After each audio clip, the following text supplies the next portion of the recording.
We should make a very clear distinction here that often when people are embittered and resentful and feel like they're victims, it's because really awful things have happened to them. Now, not always, but often.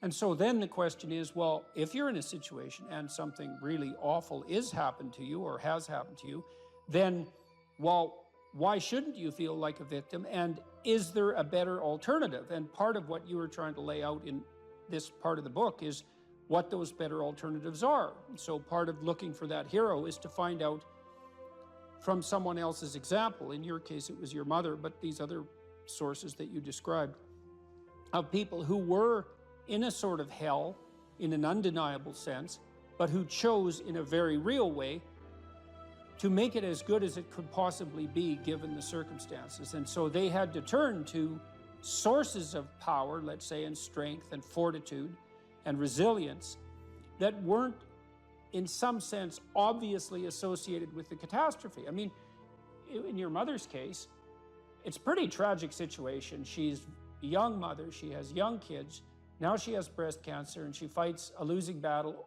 over a period of 5 years. That's pretty bad.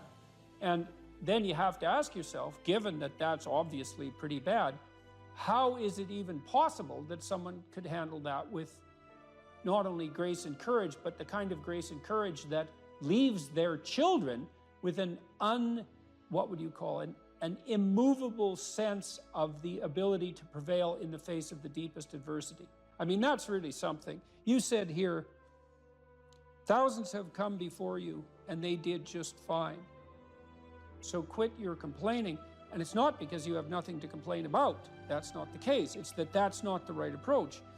The fact is, and this is such an optimistic fact, as well as a judgment in some sense, the fact is that if someone else can do it, so can you. And that's something, right? If you're reading about the great heroes in history, people who are in these terrible situations, and you see someone rise to the occasion, and then you can say, well, that was a person who did that, and I'm a person, and so maybe I have that capacity too, even though I don't know how to approach it. And then some of the rest of your book, much of the rest of your book, I would say in some sense is a guide to help people figure out how they could approach that. One of the things you point out first is, well, notice who you admire. And then maybe try consciously practicing becoming like that.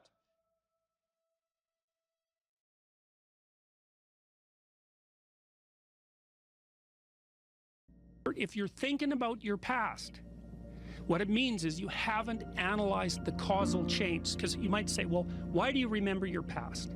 Well, you might say, well, it's in order to have an objective, record of the past. It's like it has nothing to do with that. There's only one reason you remember the past, and that's to be prepared for the future. That's why you remember the past. And so what you're supposed to do is take the past and extract out from it wisdom. And wisdom is the ability to avoid stumbling blindly into ditches. Here's a time in my past I stumbled blindly into this horrible ditch and terrible things happened to me.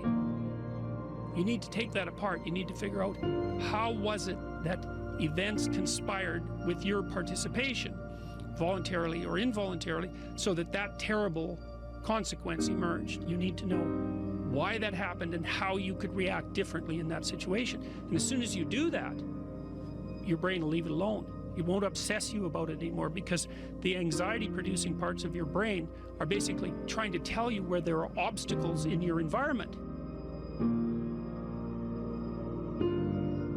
Don't go there, there's fire. Maybe you could master the fire, right? Then you're a wielder of fire, you're not just a victim. And lots of situations are dangerous or not dangerous depending on your level of mastery, right? I mean, life is like that. And so a negative emotion that's associated with a memory is something that's crying out for mastery, and writing can really help with that. You're reorganizing your brain when you write autobiographically. Imagine emotion, memories can be stored at different levels of your brain, from sort of primordial, reptilian, image-laden areas that are very emotional, up to finely articulated plans for your future life. Well, you want to take everything that's negative and emotional and transform that into a fully articulated vision for your future, and that frees you of your past. You shouldn't be thinking about your past. I mean, maybe if you're 80 and you're going over a well-spent life, that's a whole different thing. But if you're 30, 35, or 20, and most of the time you're thinking about your past, it's like your soul is trapped back there. You need to free it through investigation. And the metaphysical language is appropriate, because that is, in a sense, what you're doing. You're trapped in the past. It's like you got to break free of that so you can use all your resources to move ahead into the future.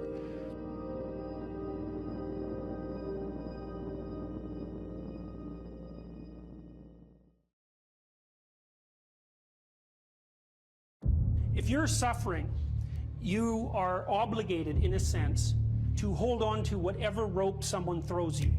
Life can be meaningful enough to justify its suffering. You can tyrannize yourself into doing things, but I wouldn't recommend it. What I would recommend instead is that you ask yourself what you're willing to do. It's a really effective technique. It's like a meditative technique. That's when life is worthwhile.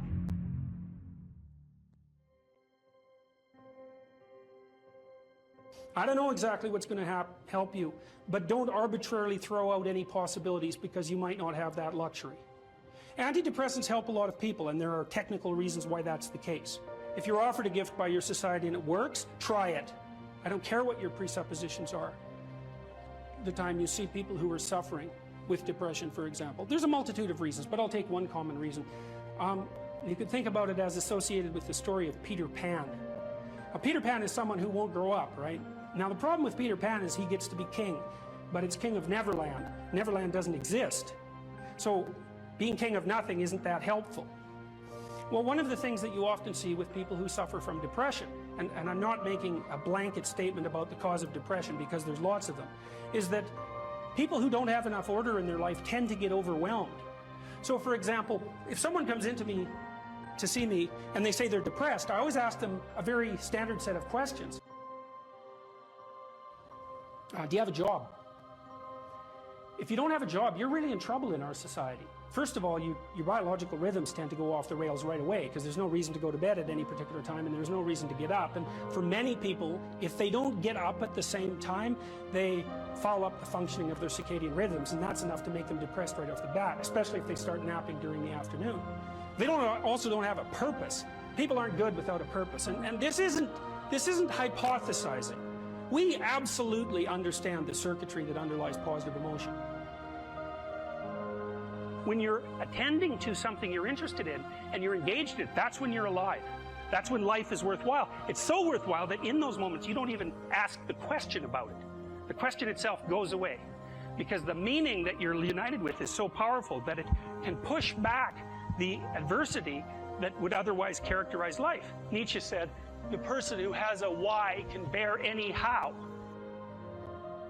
We know how it works. Almost all the positive emotion that any of you are likely to experience in your life will not be a consequence of attaining things. It will be a consequence of seeing that things are working as you proceed towards a goal you value. That's completely different. And you need to know this because people are often stunned, for example. They finish their PhD thesis and their presupposition is that they're going to be elated for a month. And often instead they're actually depressed. And they think, oh, what the hell, I've been working on this for 7 years and I handed it in and what do I do now? And that's what depresses them, right? It's the what do I do now? Well, they're fine if they enjoyed it pursuing the thing. As long as it was working out, they get a lot of enthusiasm and excitement out of that because that's how our nervous systems work. Most of your positive emotion is goal pursuit emotion. If you take drugs like cocaine or amphetamine, the reason they're enjoyable is because they turn on the systems that help you pursue goals. That's why people like them. So if you don't have a job, you got no structure, that's not good. Plus, you tend not to have a point. So you're overwhelmed by chaotic lack of structure and you don't have any positive emotion.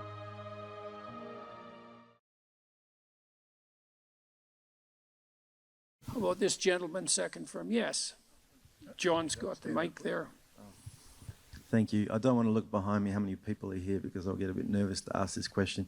Also, this may not apply to many, so I expect your answer might be a bit short. I'm a vet and currently serving police officer in WA, and I've got PTSD, and I'm at the Marion Centre, which is a mental place, and they let me out today. Oh, yeah? Legally. I just wanted to ask you, how do I move from day-to-day hedonism and ideations and risk the hope and cautious optimism of a long-term life with the conditions I currently have, or for anybody who might be having complex PTSD and living day to day. Well, I mentioned this program that I have online, this self-authoring program. One thing you might try doing it. So so it's got 3 parts. The first part is a guided autobiography. And what it asks you to do is break your life down into 7 epochs and 7 stages. Sometimes people do that by relationship or by year or by occupation, however you choose. And then to detail out the most significant emotional events of your life, especially those that still hold some emotional valence. And that would help, because what happens with PTSD in some sense is that the narrative through which you see the world fractures. And because it fractures, your perceptions and your consequent emotional responses become chaotic. And that chaos produces a stress response, a chronic stress response.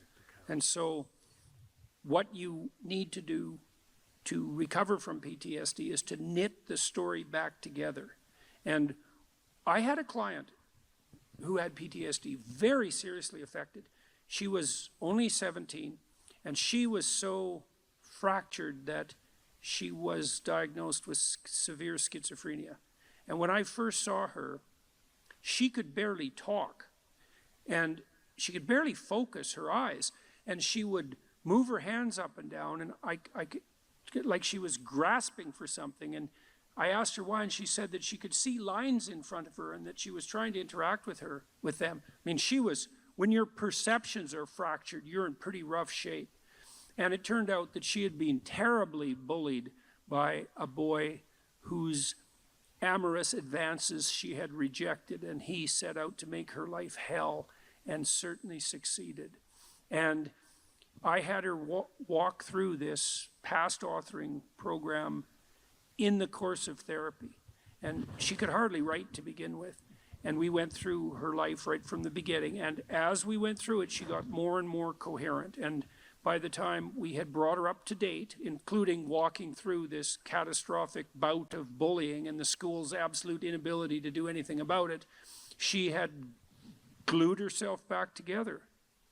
So the other thing I would carefully recommend, especially if what traumatized you happened more than 18 months ago, is that you spend some time either writing about it, or another thing to try is just before you go to sleep, bring the memory to mind, and not enough to push you farther than you want to go, but as vividly as you can, and then let it go. Like, don't push yourself harder than you can.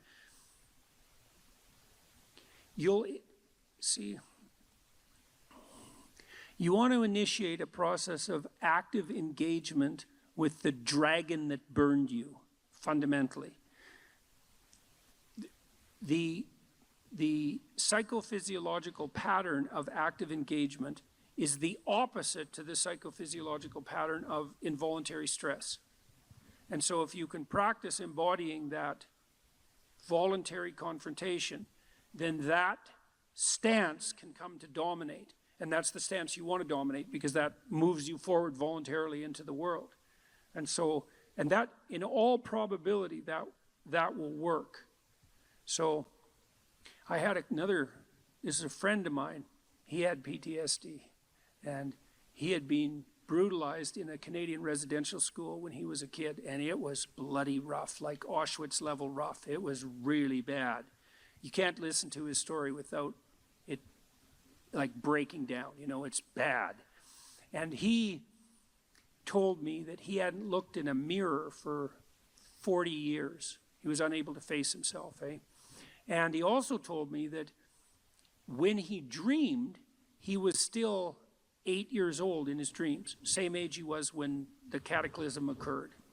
And that he had started to become aware that he was stuck in his dream. He's kind of a visionary guy. He's an artist, this guy. And so I suggested that he spend a little bit of time in front of the mirror each night before he went to bed, just taking a glance at himself. Because he had not looked at himself for so long, he didn't even know how old he was. So what happened in his dreams, this was so cool, he started to age in his dreams. So instead of being stuck at 8, then he was 10, and then he was 12, and eventually, he did this for a number of months, eventually he got as old in his dreams as he was in real life. And what that meant, like imagine your dream image is it's the representation of yourself in imagination. And if it's stuck 50 years in the past, then your self-concept is in some sense hasn't been updated for that period of time. Just that process of voluntary engagement, which was him being willing to look at himself in the mirror despite his shame, his deep shame at what had happened to him, that was enough to pull him back together. So that should work. That should work, you know. The other thing with PTSD, it's also very useful to develop something approximating a sophisticated philosophy of good and evil, because people generally have PTSD because they've been struck by something malevolent. And so it's not just tragedy, there's malevolence in it. Reading, there's a couple of books I'd recommend. One is called Ordinary Men. It's about a police battalion in Germany who was trained to do heinous things in World War II. It's a great book, Ordinary Men. It's a great book. And another one I would recommend is called The Rape of Nanking. And these are rough books, man. The woman who wrote The Rape of Nanking, she committed suicide. It's a rough book. But the utility of the books is that they universalize malevolence. So almost everybody who's traumatized has been either touched by their own malevolence or by witnessing it or being subject to it at the hands of someone else. And one of the consequences of that is that if you don't have an advanced philosophy of good and evil, you have no place to put the contact with malevolence. Part of the utility of the doctrine of original sin was the universalization of malevolence. So, you know, you might say, and it's true, that there's a little bit of Hitler in all of us, and there's a little more than a little bit, you can be sure of that. And that's a pretty cataclysmic realization. And you might say, well, how can you bear that self-understanding or the revelation of that kind of malevolence in the world? And the answer is, in part, by understanding it as part of the eternal conditions of existence. You know, the idea that the state, the sovereign of the state has an evil uncle, that's an idea as old as time. So for the Egyptians, that was Set. And the sun sets, by the way, because the spirit of Set is what devours the sun at night. And Set is the root word for Satan. And so even the ancient Egyptians knew that malevolence that it was worthwhile contemplating the existence of malevolence as an independent spirit. And that allows you to take responsibility in some sense for the existence of malevolence in your own life, but it also universalizes it so that it's not exactly about you, right? It's more a reflection of the structure of existence as such. And that can allow you to detach yourself from it a little bit, and that can be extremely useful too.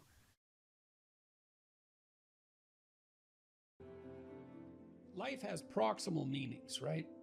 There's the meaning that you experience when you're engaged in a piece of art, or when you're reading, or when you're engrossed in a movie or in a conversation. There's the meaning that emerges within your relationships with people that you cherish or are enthusiastic with.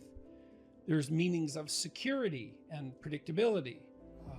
There's meanings of duty and responsibility and active engagement with your job and your career. There's meanings of aesthetic pleasure. Now, all of those have their value, and each of them has their place. And you know, maybe there's a hierarchy of value there as well, so that some of those meanings are deeper than others.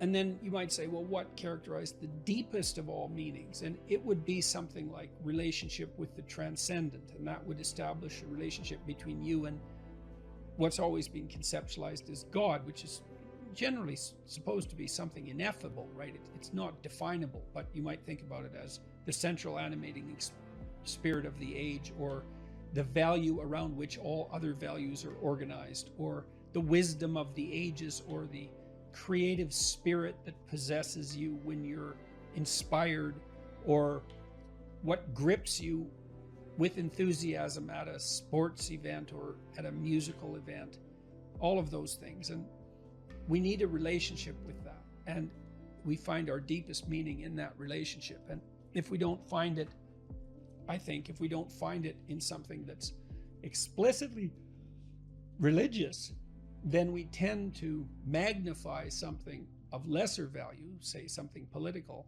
into that to fill the void. So yes, life has proximal meanings without God, without eternity, but at the ultimate level, something's lacking.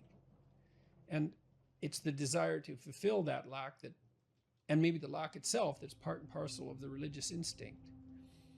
So you can kill God, but you can't. That doesn't rectify the hunger for God. And then that hunger seeks out replacements. That's how it looks to me. So, and then, you might also say, well, does that mean you have to believe in God? And I don't think of the proper answer to that is that you need to agree with a propositional statement. Does God exist? Yes. Like, is this table there? Yes. It's not that kind of relationship. I mean, it's characterized in the Old Testament as a struggle. So Israel means those who struggle with God. And you have to participate in that struggle. And you can do that, weirdly enough, as a believer or as a non-believer. Maybe sometimes more intensely as a non-believer. The issue might be more paramount then, the issue of virtue and the issue of the ultimate orientation. If you're plagued by bouts of depression and anxiety, that does destabilize your identity. So it's almost by definition. But having said that, look, this is when habit and plan and strategy are so useful. So in the periods of depression that I've had, and some of them were long and certainly the most unpleasant experiences of my life, this is when you need a philosophy, let's say, that's allied with your vision and your strategy to sustain you. Because what would happen to me is that, I have a vision, and I suppose the vision is of a world that's better, that's less likely to descend into ideological catastrophe, and where people are more responsible and more awake and more educated and healthier. All of that, a vision of a better world, a world that's less hellish at least, but also a better world, and some sense of what role I might play in that. And so that's very motivating. Like, it's a profound goal to try to make things better.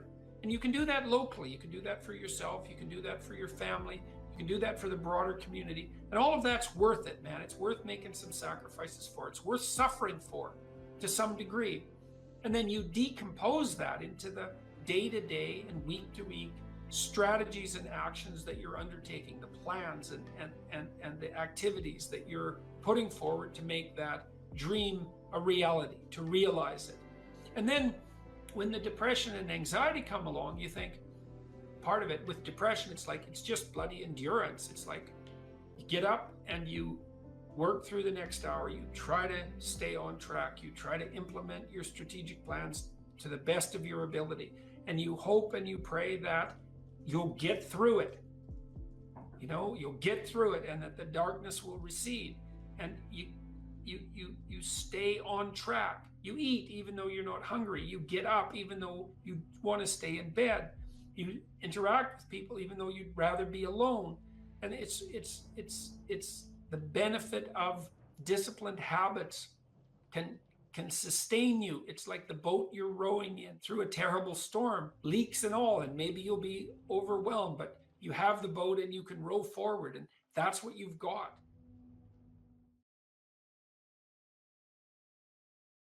Put yourself together.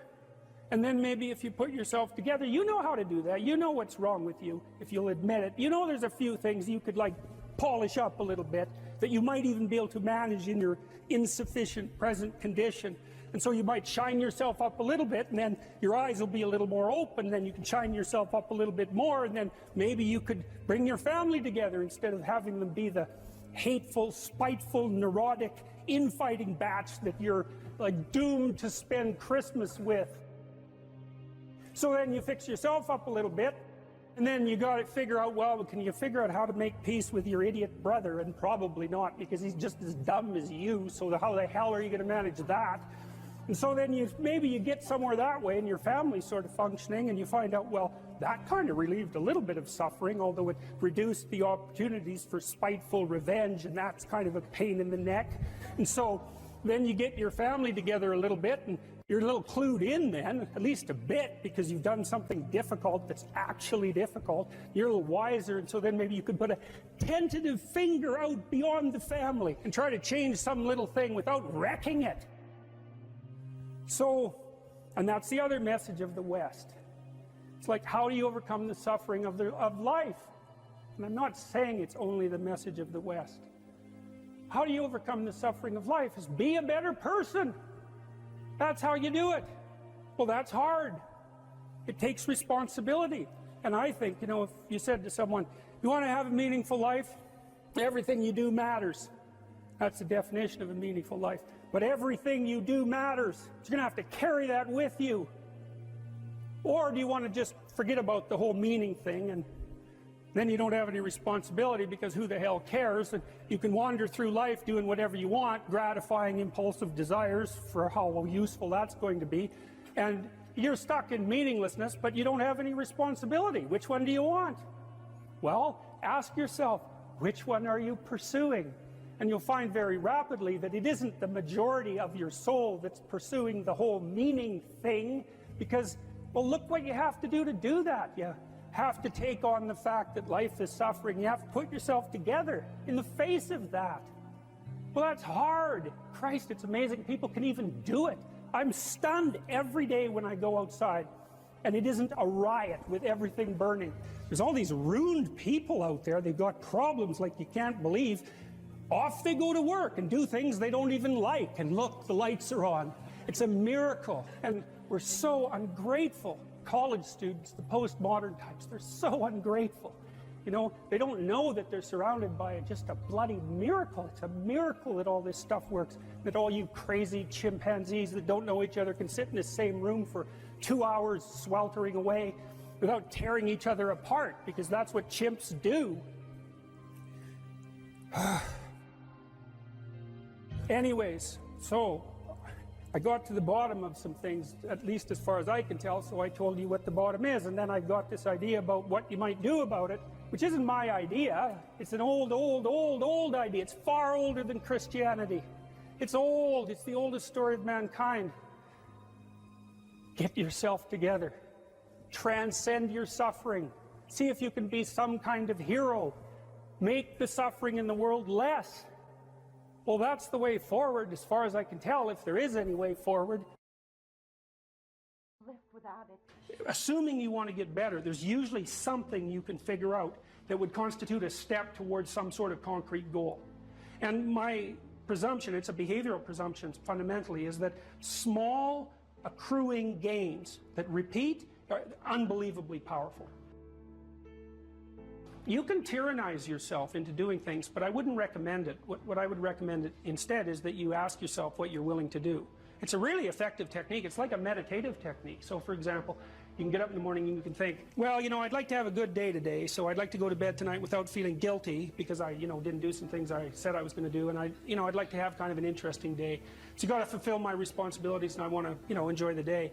Then you can ask yourself, well, what would I have to do in order for that to happen that I would do? And the probability, if you practice this for 3 or 4 days, is your brain will just tell you. It'll say, well, you know, there's that piece of homework that you haven't done for like 3 weeks. You should knock that sucker off because it would only take you 10 minutes and you've been avoiding it and torturing yourself to death for 72 hours straight. And say, well, let's figure out what your aims are. You got to have some aims, whatever they are. And they might say, well, I'm so depressed I don't have any aims. And then I say, well, pick the least objectionable of the aims and act it out for a while and see what happens. Because sometimes your emotional Your emotional systems are so fouled up that you have to pretend, you have to act the thing out before you can start to believe it. Life can be meaningful enough to justify its suffering. I thought, God, that's such a good idea. Because it's not optimistic exactly. You know, some people will tell you, well, you can be happy. It's like, those people are idiots. I'm telling you, they're idiots. There's going to be things that come along that flatten you so hard you won't believe it. And you're not happy then. And so if life is to be happy, well, in those situations, what are you doing? Why even live? But life isn't to be happy. If you're happy, you're bloody fortunate, and you should enjoy it. You should, because it's the grace of God, so to speak.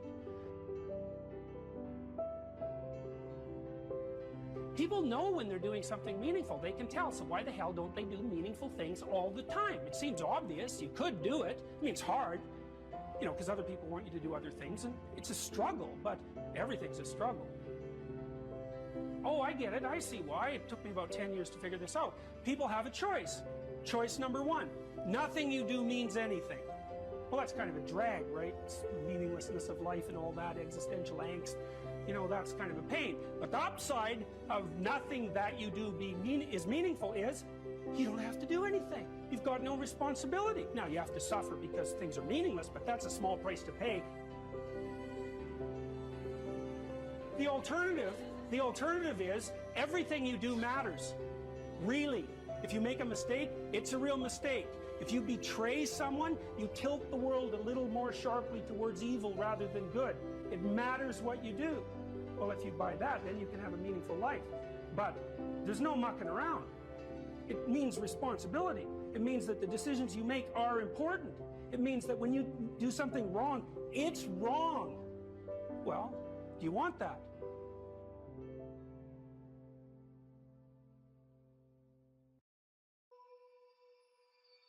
We should make a very clear distinction here that often when people are embittered and resentful and feel like they're victims, it's because really awful things have happened to them. Now, not always, but often.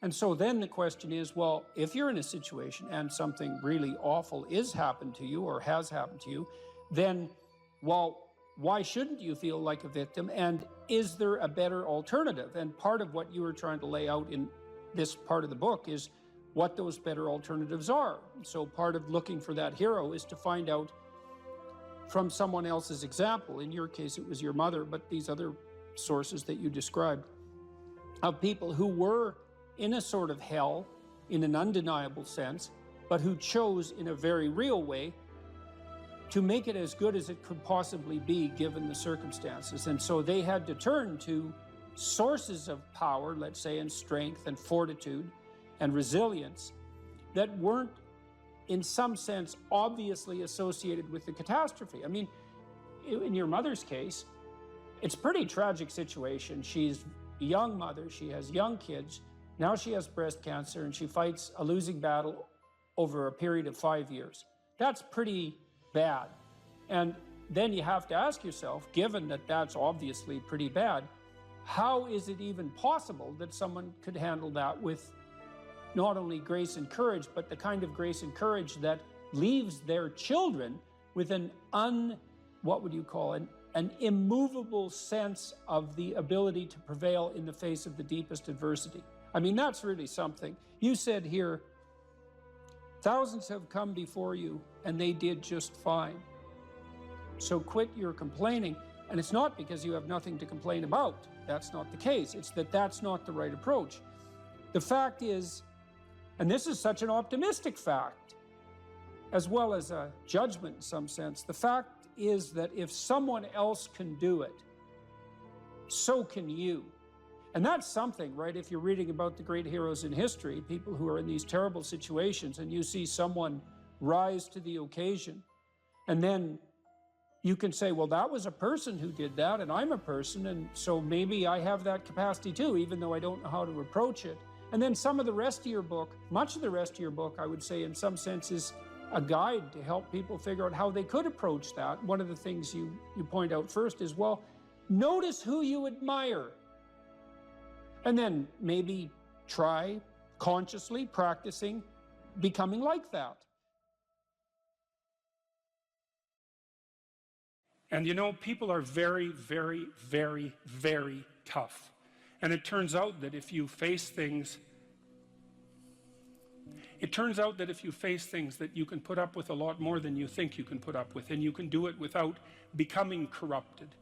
And she did recover quite fully, and much as a consequence of her own machinations, because she figured out what was wrong with her and then took the necessary steps to fix it, which is nothing short of a bloody miracle as far as I'm concerned. And anyways, part of the cat bit is I actually start by talking about our dog, who actually died about a year ago, but he's still alive in the book. I let people know, because dog lovers love dogs, and if you love cats, then they think you don't like dogs, and then they think they don't like you. So I also point out at the beginning of the chapter that, if you want to pet a dog on the street, that's okay too, so you don't have to get up in arms about it. But the idea is that, you have to be alert when you're suffering. You have to be alert to the beauty in life, the unexpected beauty in life. And that's kind of what I was trying to get across with the idea of the cat. There's this cat that lives across the street from us called Ginger, and Ginger's a Siamese cat. And cats really aren't domesticated, technically speaking. They're still wild animals, but they kind of like people.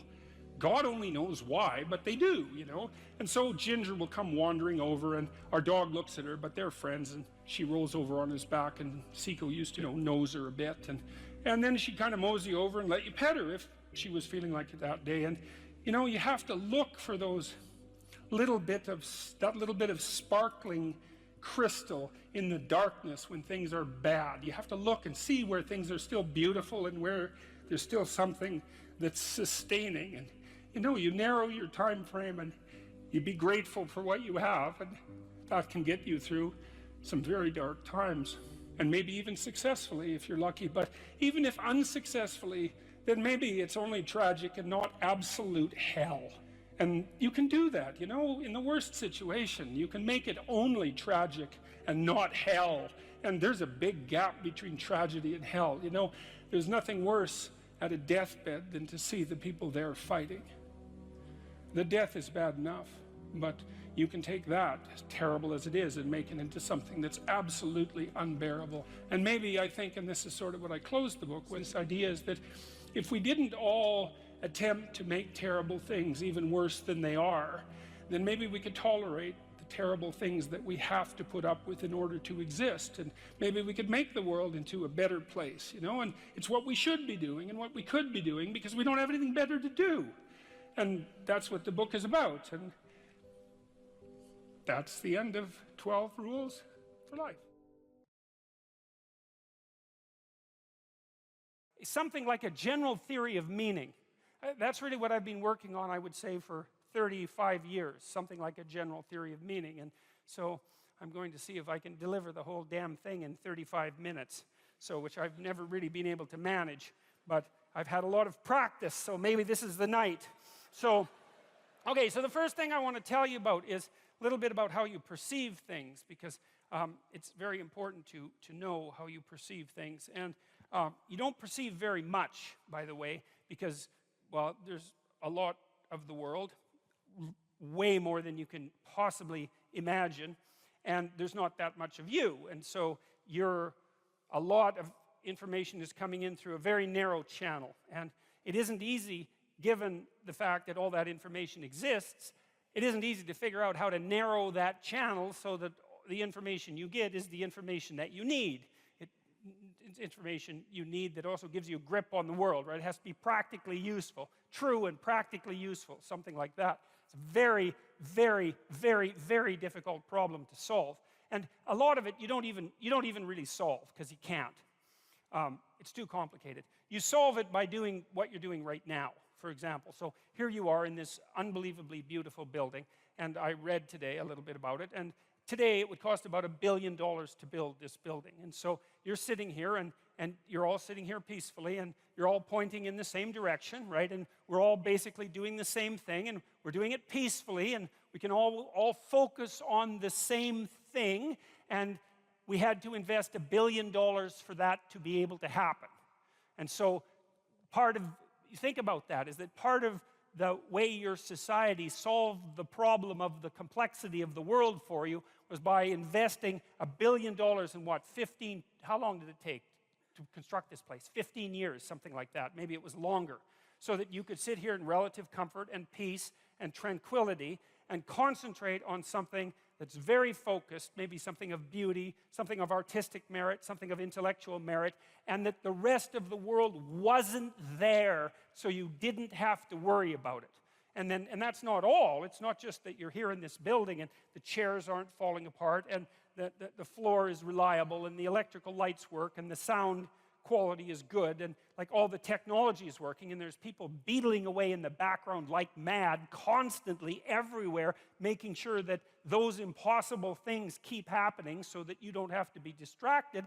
But then you're also sitting with people who are roughly like you, roughly like you enough so that when they come into a venue like this, they know enough to sit down in the seats and face forward.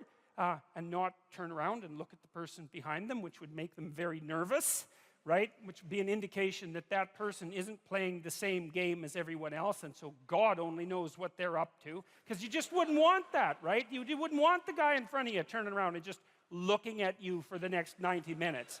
And, well, it's worth thinking about why.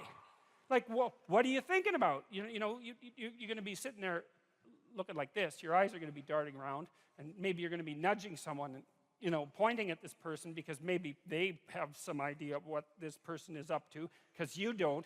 And the problem is, if you don't know what that person is up to, then they could be up to anything.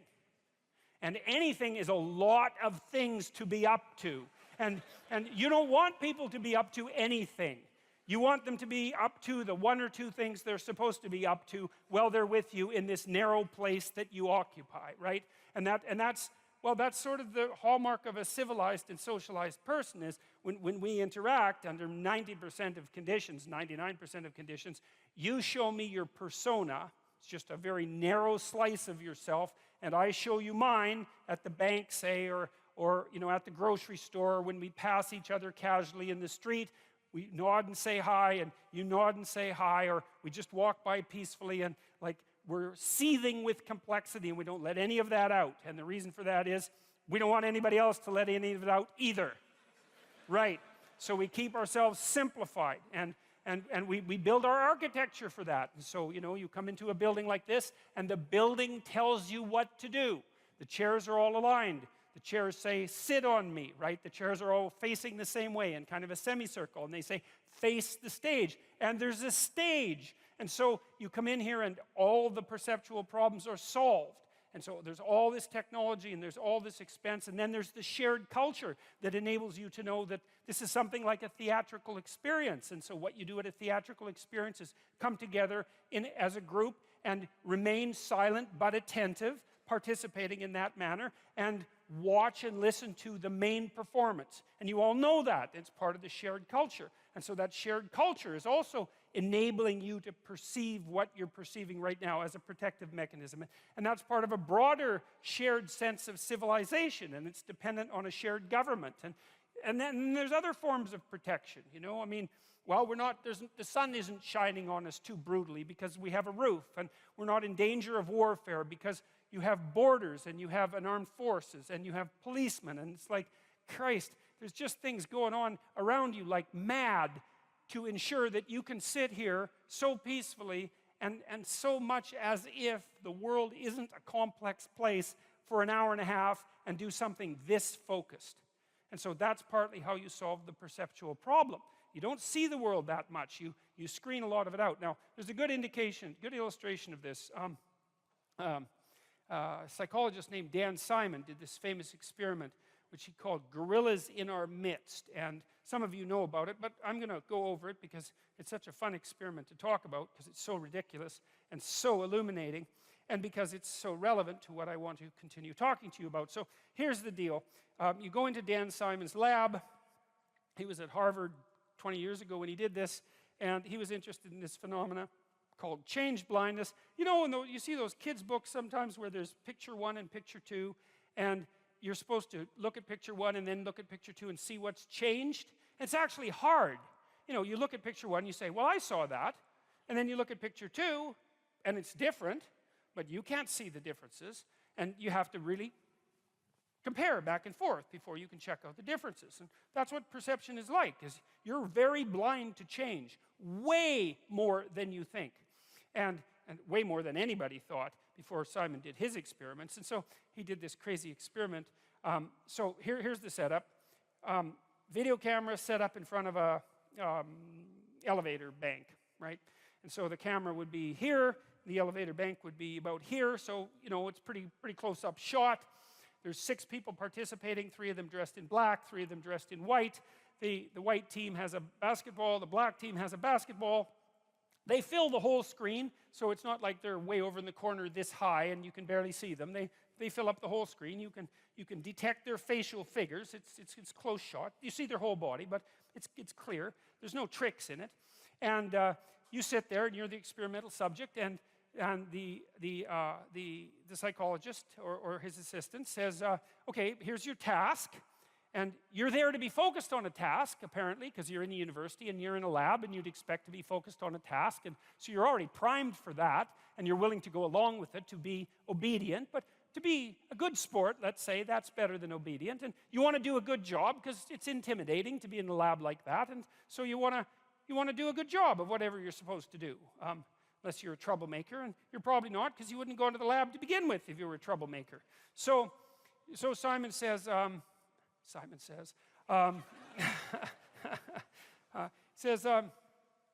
count the number of times, like the white team is going to throw a basketball back and forth, variety of ways, for 3 minutes. Just count how many times they manage it, and they're going to bounce it and throw it directly and all that. And so the black team and the white team start to mill around on the video, and they're tossing the basketball back and forth, and you're watching the basketball very intently with the central part of your vision. Now, the central part of your vision is very high resolution, and you can tell this. It's pretty easy. I'll show you. I don't know. No, this probably won't work because I think the theater is too big to do it. But we could try it, I guess.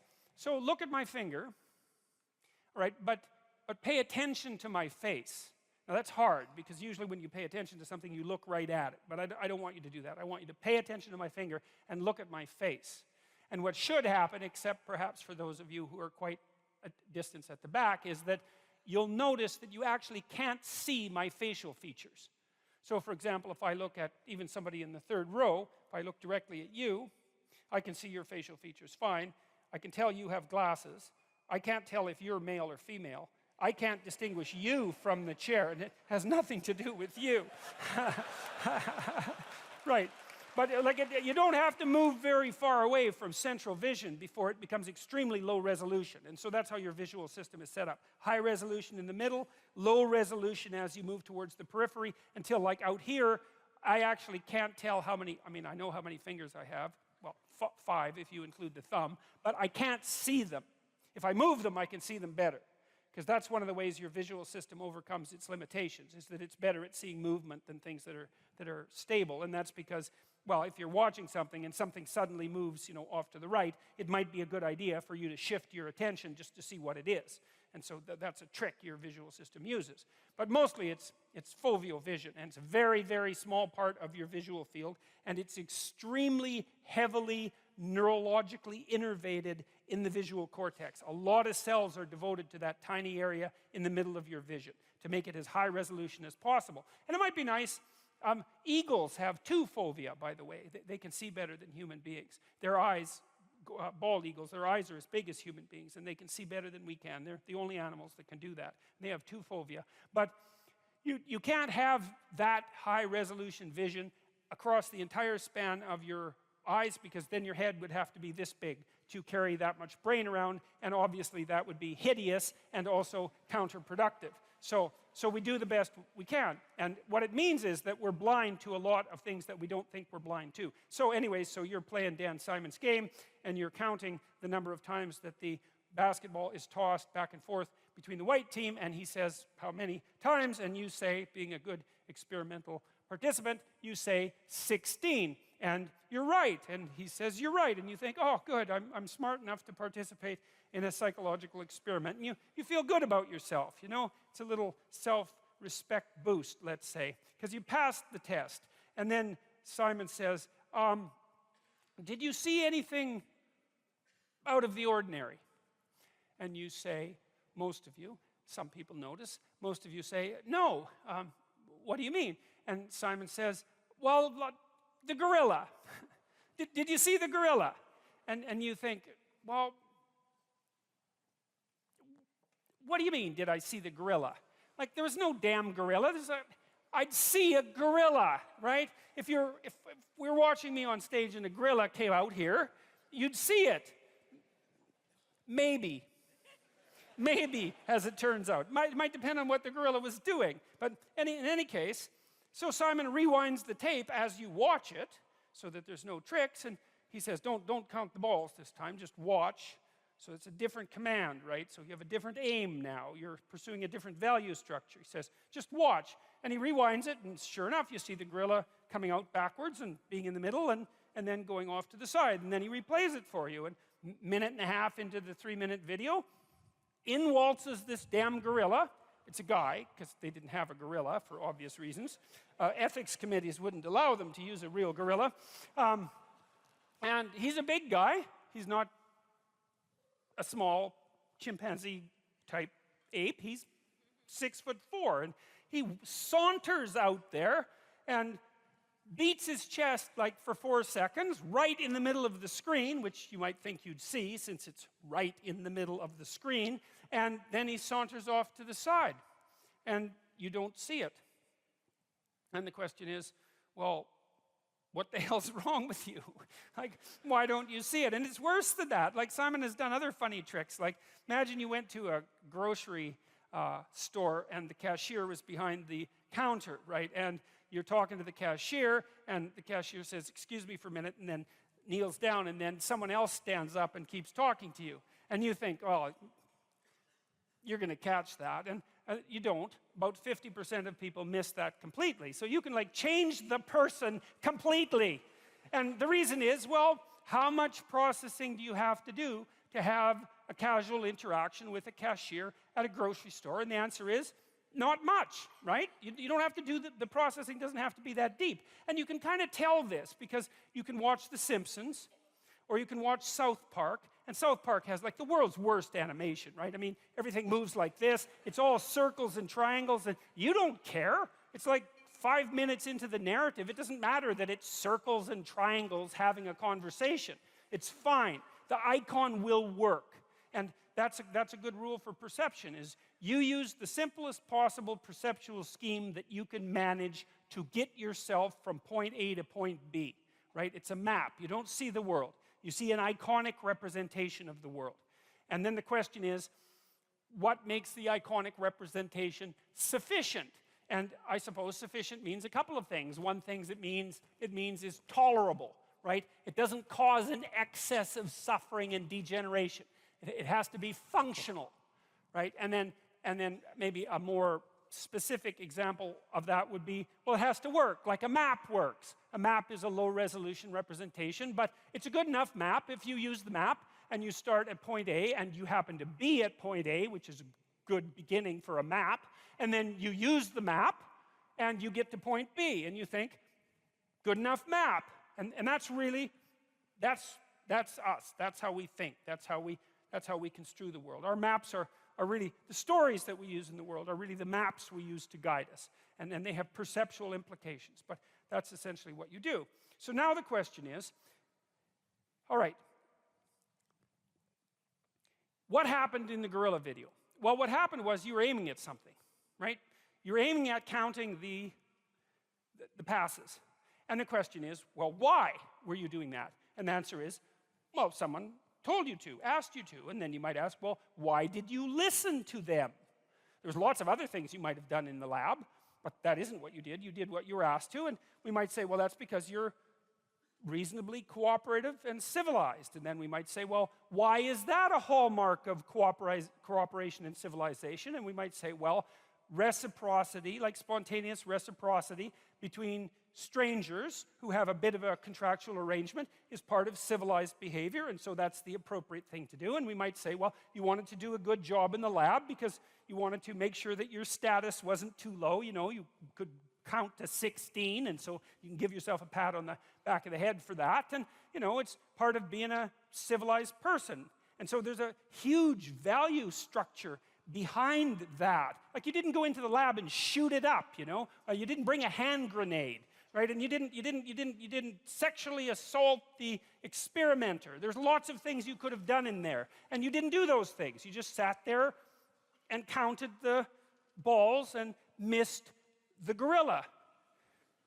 Okay, so, and there's complicated reasons for that. There are deep reasons for that.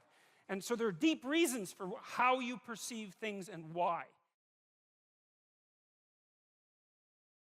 You cite a tired brain, foggy thinking, as the reason to stop answering questions or giving a talk. How do you combat this while working or writing daily? Well, I eat a big breakfast relatively soon on waking. That really helps. If any of you out there are anxious, and many of you no doubt are, there'll be a large number of you who are anxious and don't eat breakfast. There'll be a whole bunch of you out there who think, well, I don't eat breakfast. It isn't necessary. It's like, that's wrong. It's necessary. You fasted all night. If you load yourself cognitively or physiologically in the morning, your brain, stressed, will encourage your body to produce insulin. It will take all the blood sugar out of your blood, and then you're done for the day.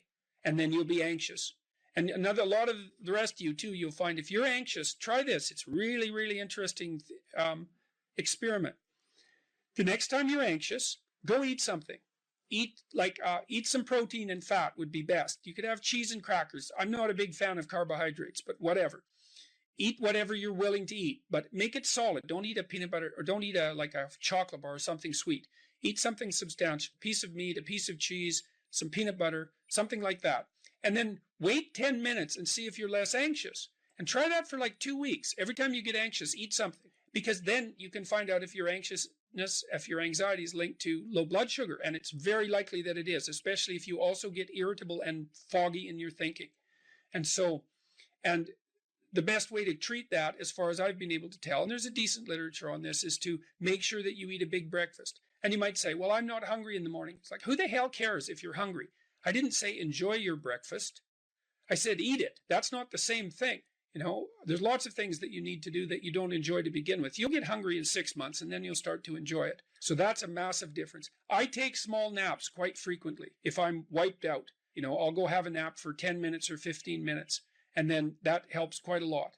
I try to wake up on a fairly regular schedule. That's another thing I would really recommend for people whose lives are in disarray and who are anxious. Try to fix your wake time. Going when you sleep, that's not so important.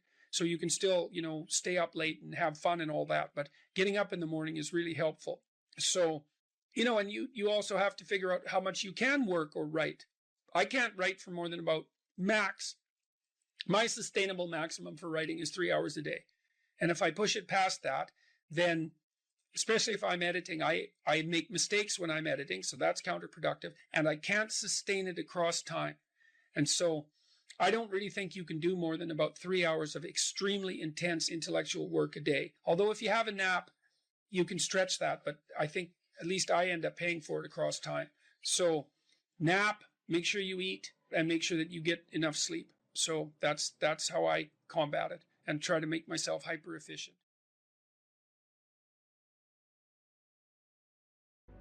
We were sitting in the first row of the plane, and do you remember the guy was a young black man, sort of ran onto the plane. He was wearing a yellow vest. He was a worker working the bridge or something, and he came up to you and he said, I'm not supposed to be on the plane right now. I'm not supposed to say anything, but you helped me turn my life around. I got this job because of you. And what I remember more than anything else is he had this huge smile on his face. But it wasn't because you told him to go out there and be happy. It was because you told him to go out there and fix some stuff. And I think that's exactly what you're talking about right now. Those experiences are so life-sustaining. It's so remarkable to have that happen. And that's something I've been immensely privileged to constantly experience, although there's also something about it that's extremely painful. You know, the magnitude of that joy is sort of proportional to the obstacles it had to overcome while it was attempting to manifest itself. You know, and one of the things I'm sure you saw on the tour, and I don't know how this affected you, was the depth of hunger for encouragement that exists everywhere, as far as I can tell. And everyone wants to be appreciated when they bring their best to the table. That's why the current assault on merit is so unbelievably brutal, because it will deny everyone the right to be appreciated for being their best. And well, you might ask, well, when does the best become your enemy? And that's easy. It's when you flee from it.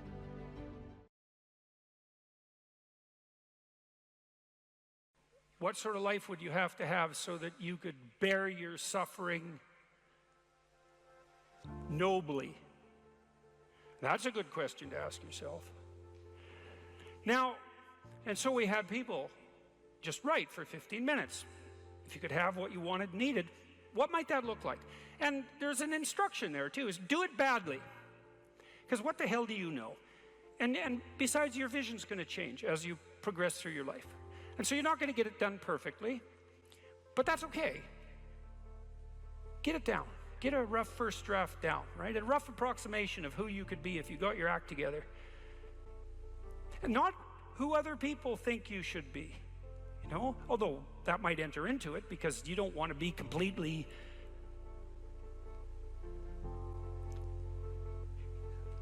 you can't be who you are properly and ignore the fact that you're embedded in a social context. And so you have to take the fact that there are other people into account. And it doesn't mean be who your parents think you should be either, even though that's another source of information that you might want to consider. It's a deeper question. It's like, what would actually motivate you? And you might think, well, I could never have that. It's like, that's not the question that's being addressed here. Although I would say, there's no sense floating off into some kind of impossible juvenile fantasy. And we're making an assumption that you're taking the question seriously, and that you're going to remain within the bounds of what you regard as sanely reasonable. So that's the first part. Second part was the opposite of that. It's like, okay, now you've specified a goal, where the goal is, in some sense, both your character and your life. And you specified that rather vaguely. You only had 15 minutes to write about it. And that's a good thing, because now you have something to move toward. Now, I could tell you this technically. This is an interesting thing to know. People say they want to be happy. That's not true, by the way. If you investigate what people mean when they say they want to be happy, they say, I just want to be happy. It's a very funny phrase. It's, what do you mean, just? Like, there isn't anything harder than that. So you can't just say just, that's all you want. You just want to be happy all the time. That's all it would take. It's like, good luck with that. That's not going to happen. So you can get rid of the just. And then, I want to be happy. Well, maybe. Actually, what people really mean when they say that is they don't want to suffer and be miserable. So really what they mean is they don't want to experience excess negative emotion. And you can find that out if you carefully question people and carefully analyze the answers. You find out they're actually more concerned about avoiding the catastrophic negative than living in a world of hedonistic delight. Now, you also find that while avoiding the catastrophic tragedy, they wouldn't mind having a little bit of hedonistic delight. And so some happiness is interleaved in there. Then you might ask yourself, to the degree that people do want hedonistic delight when they're being happy, what does happy mean? And you might think, well, happy means getting what you want.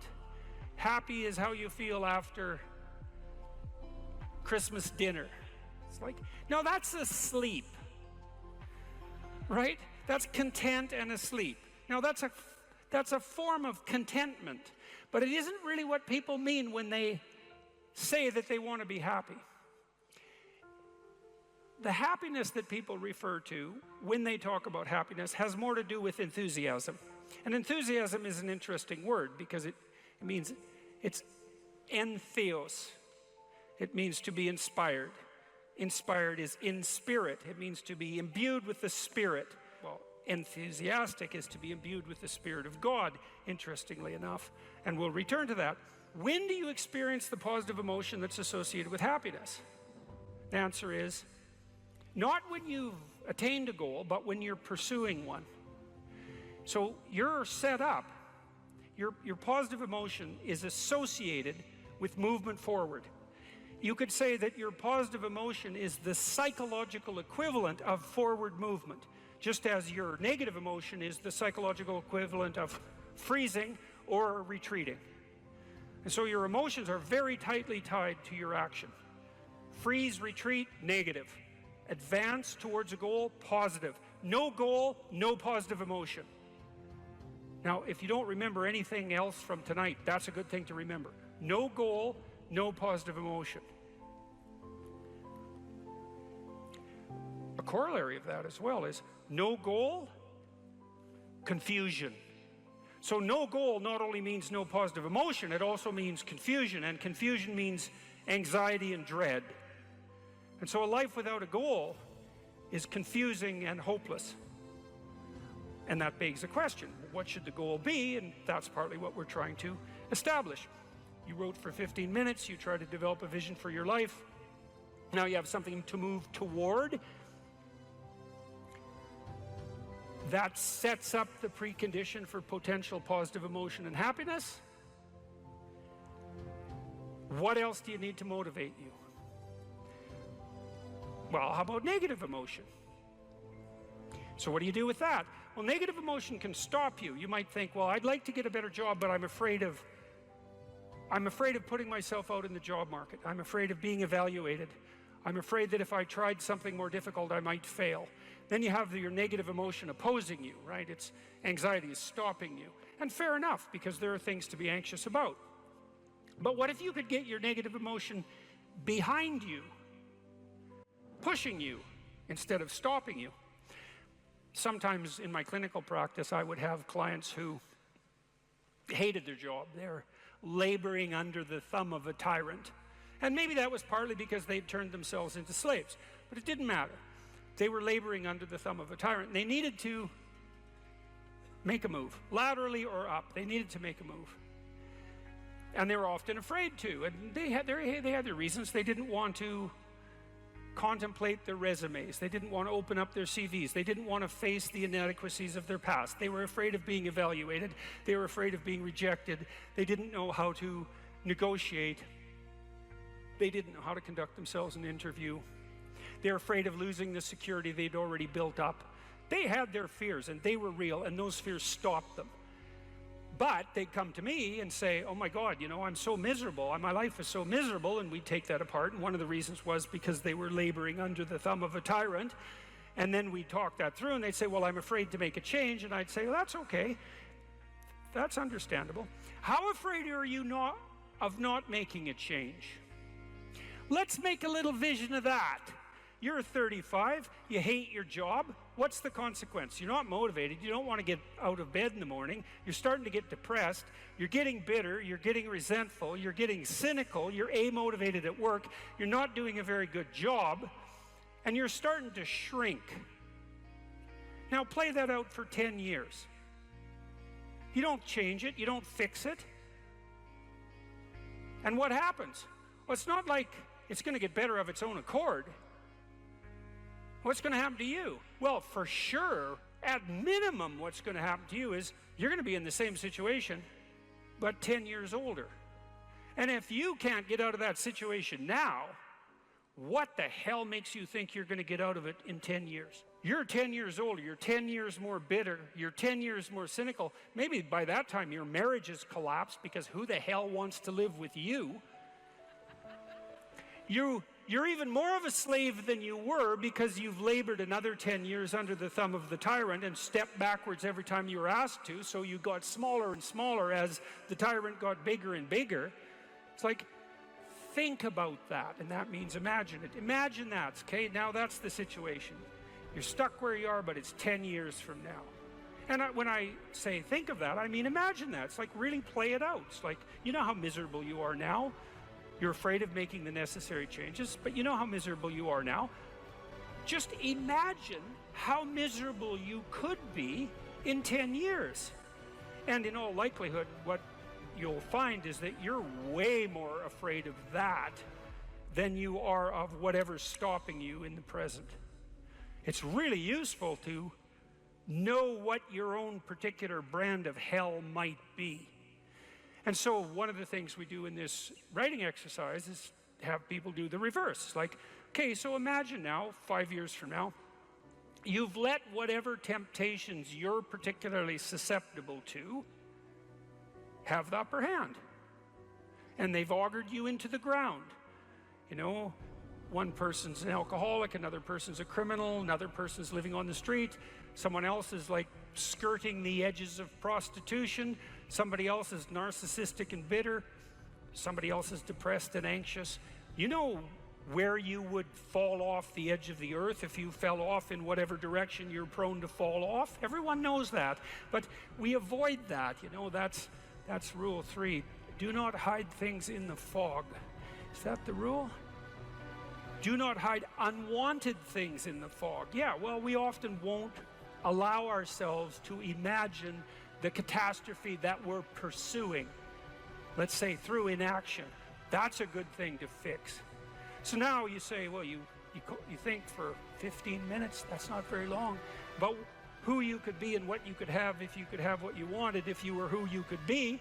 And then you think about what sort of hell you could produce for yourself if you didn't do that. And that's not a bad polarity. It's like, I'm going to get away from that and I'm going to move towards that. And then you have your negative emotion working for you and your positive emotion working for you. And that's a good gradient, and that's a great gradient emotionally, because as I said, you don't experience positive emotion except in relationship to a goal. And if you've got a nice gradient on your goal pursuit, then that's going to increase the degree to which you feel positive emotion. And positive emotion, by the way, isn't just about being happy.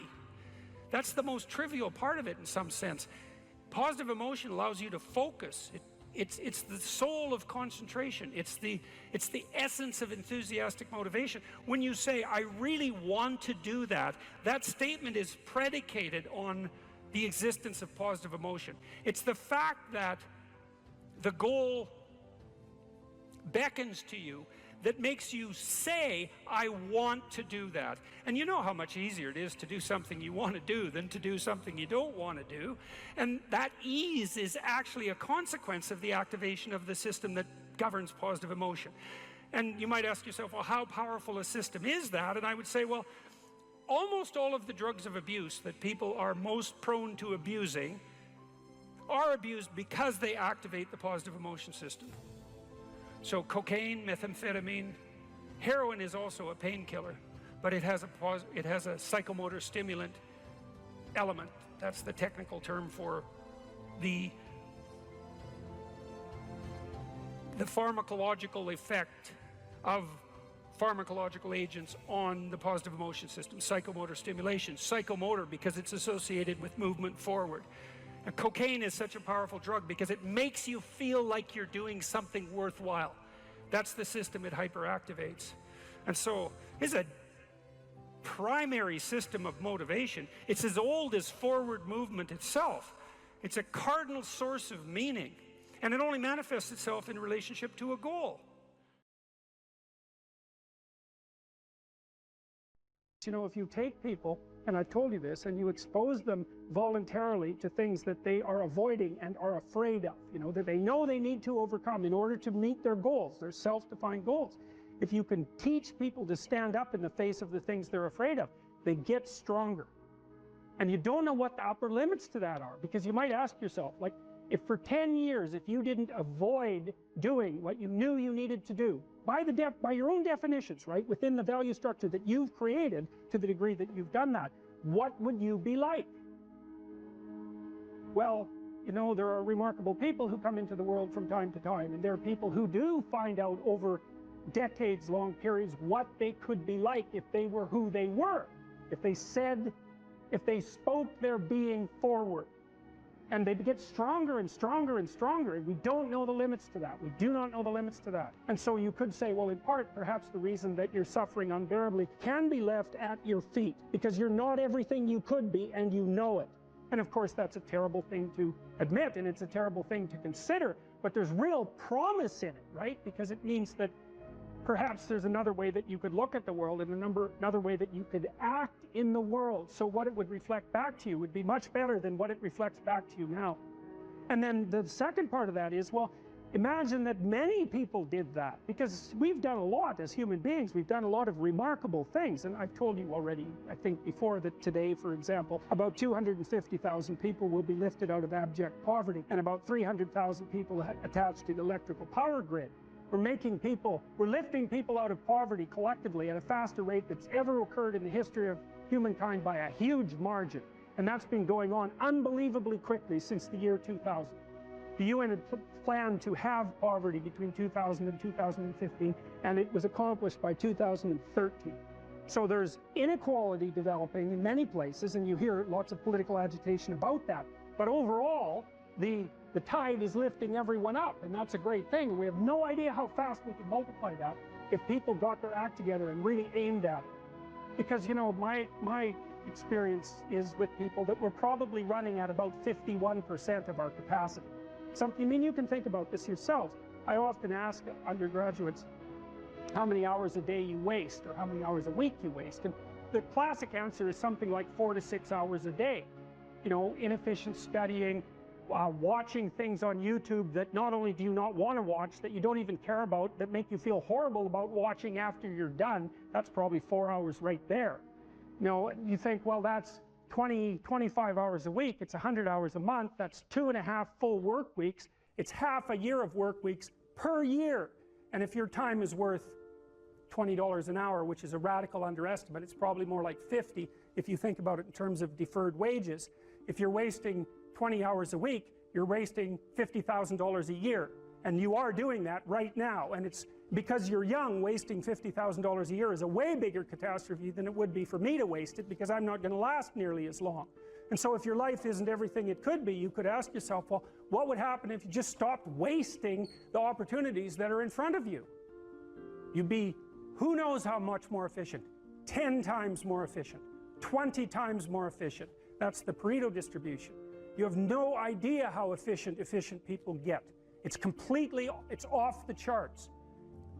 Well, and if we all got our act together collectively and stopped making things worse, because that's another thing people do all the time. Not only do they not do what they should to make things better, they actively attempt to make things worse because they're spiteful or resentful or arrogant or deceitful or homicidal or genocidal, or all of those things all bundled together in an absolutely pathological package.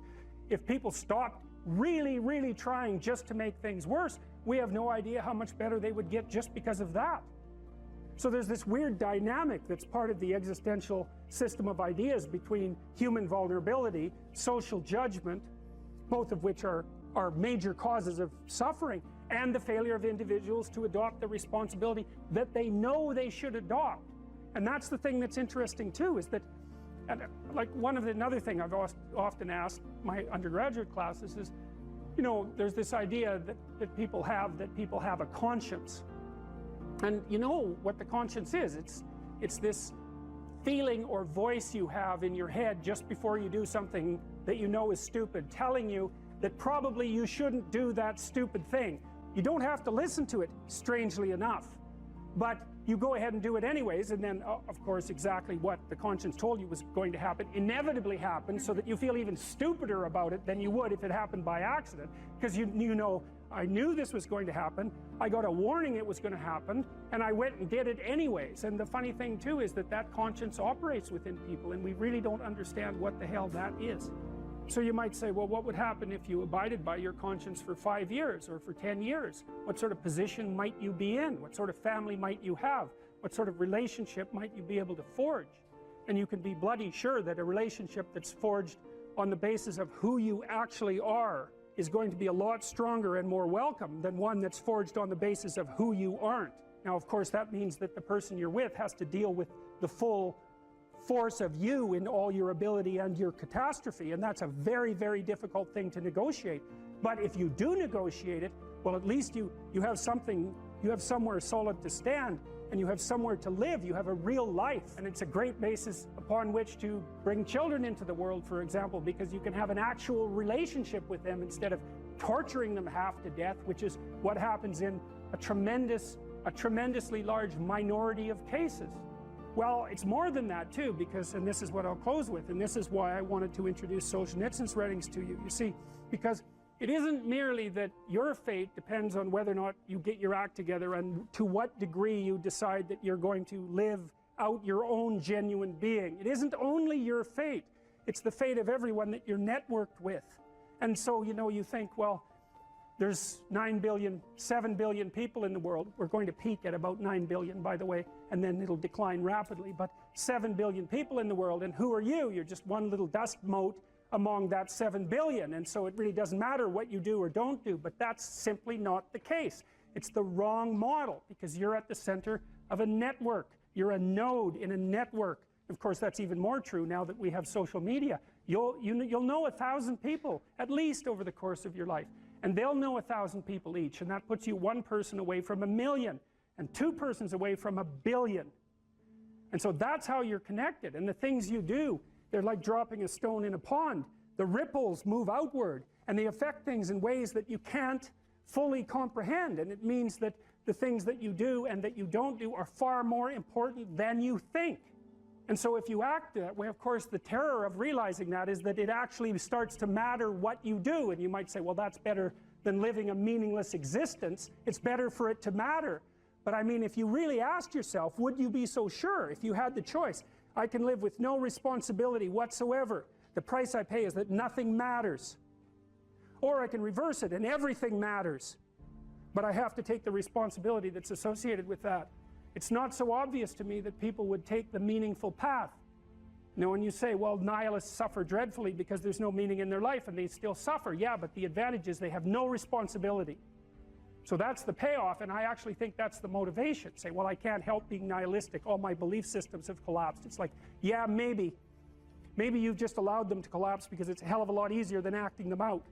And the price you pay is some meaningless suffering, but you can always whine about that and people will feel sorry for you, and you have the option of taking the pathway of the martyr, so that's a pretty good deal, all things considered, especially when the alternative is to bear your burden properly and to live forthrightly in the world. Well, what Solzhenitsyn figured out, and so many people in the 20th century, it's not just him, even though he's the best example, is that if you live a pathological life, you pathologize your society.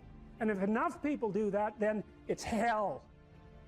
Really, really. And you can read the Gulag Archipelago if you have the fortitude to do that, and you'll see exactly what hell is like. And then you can decide if that's a place you'd like to visit, or even more importantly, if it's a place you'd like to visit and take all your family and friends. Because that's what happened in the 20th century.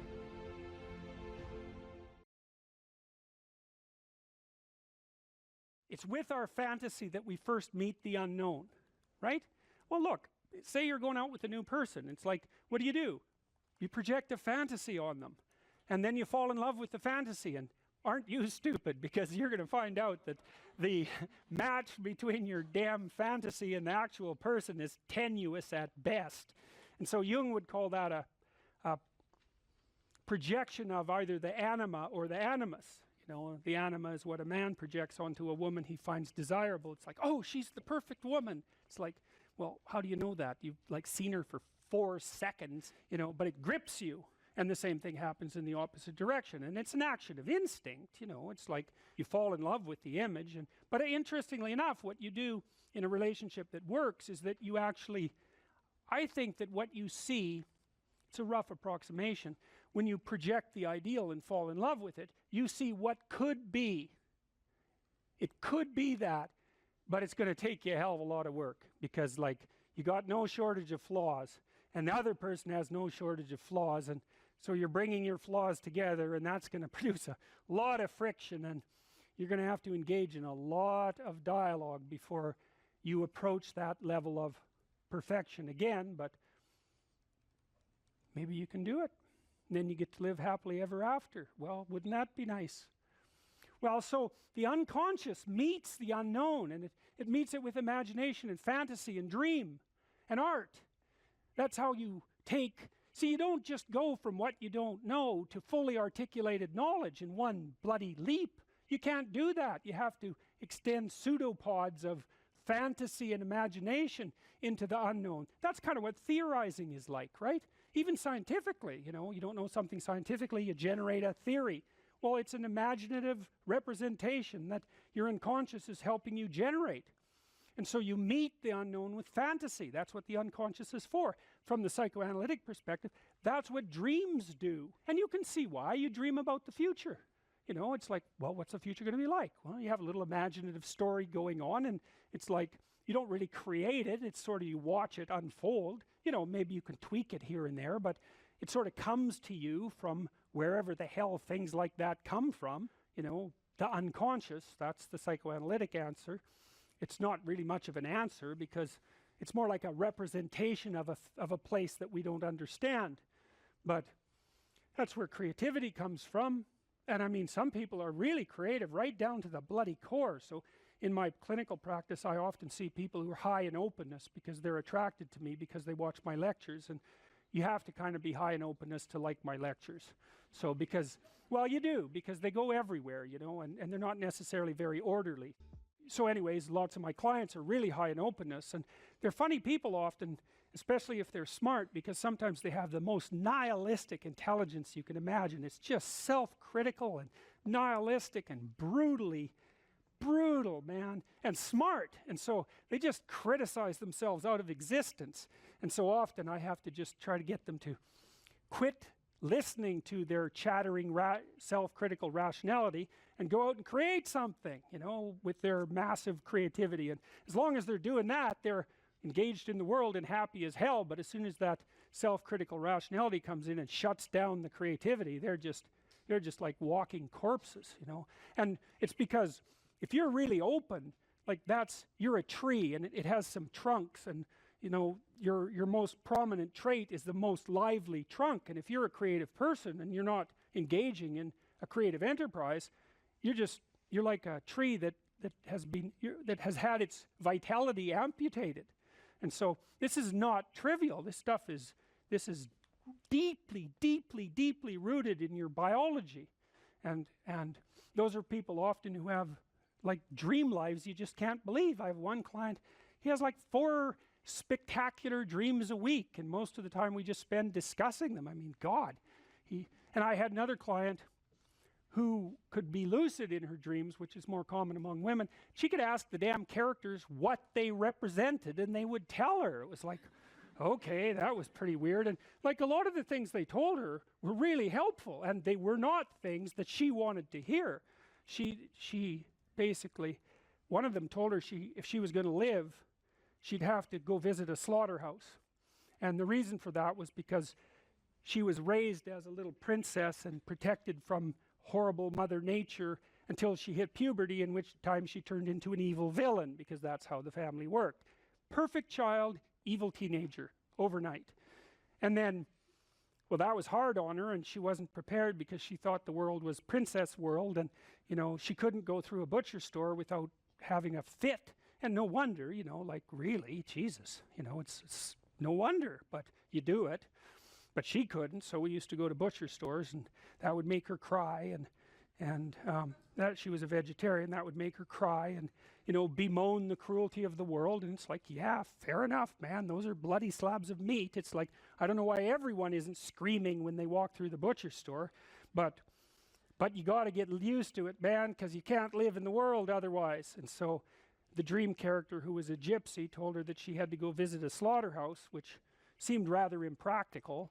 And so I asked her if she could think of anything else to do, and she thought, well, why don't we go visit a funeral home and watch an embalming? And I thought, oh, good.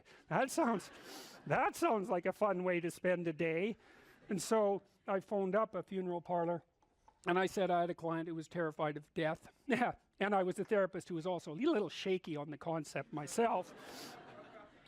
And so they had no problem with that. They deal with death all the time, which is really something to think about, right? A human being can actually have an occupation where they do nothing but deal with death, and they don't go stark raving mad. It's like, what the hell's up with that? It's like working in a palliative care ward where your clients that you know have a relationship, all they're going to do is die this week, next week, the week after.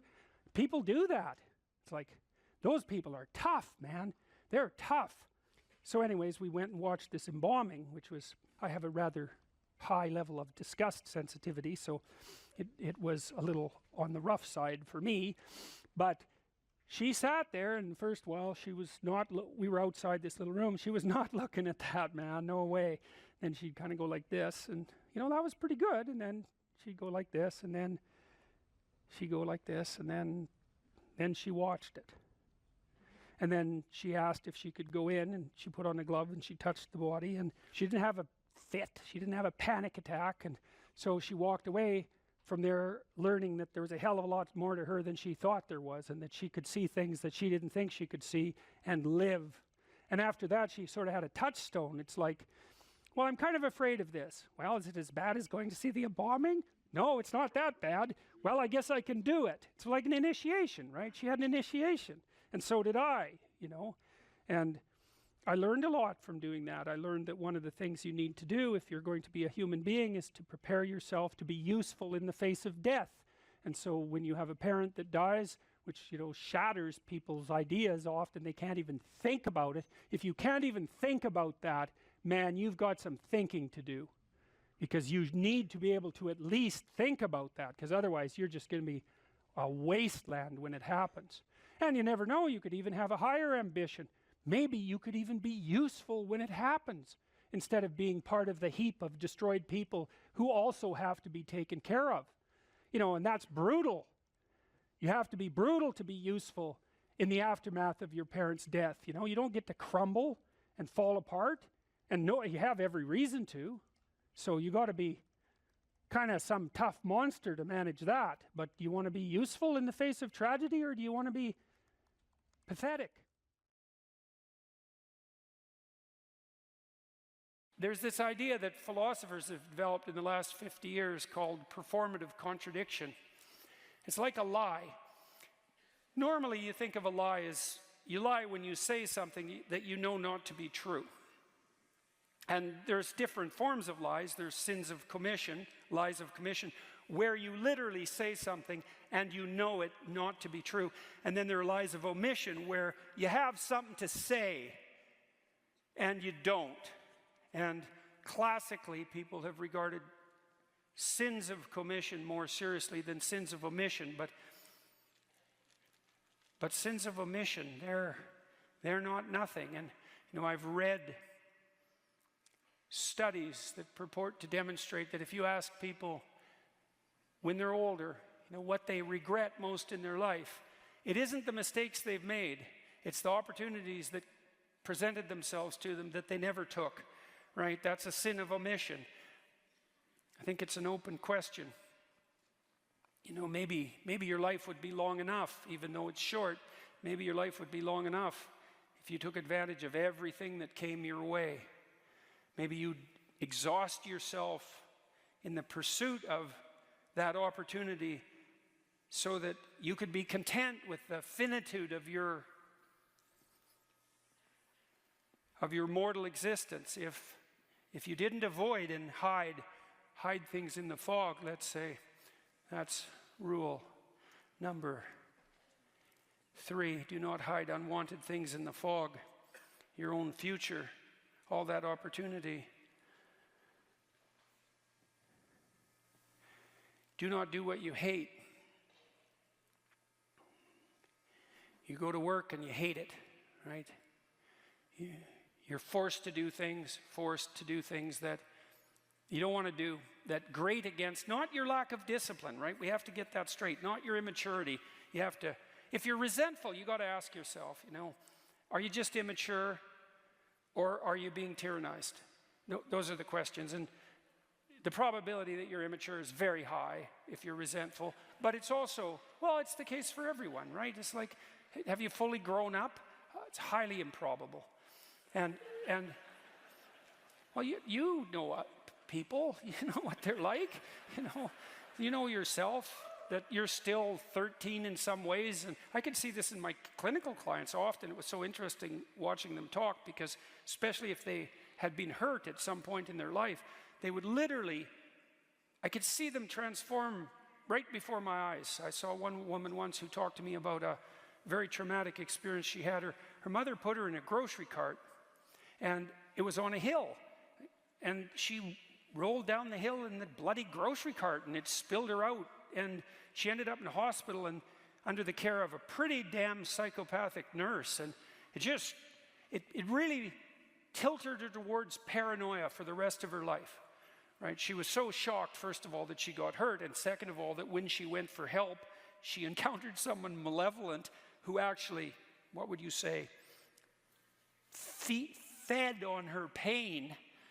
She never recovered from that. And then when she was telling me the story, she was like a 55-year-old woman. She was 5. Like everything about her just shifted, like her tone of voice, the set of her face, the voice she used. You could just see that part of her had come to one crash and halt in the out-of-control shopping cart that hit the pavement hard when she was 5 years old. And this hate.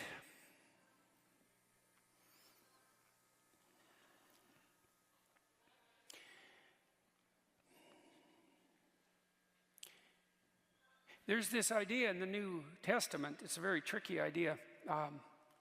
There's one unforgivable sin.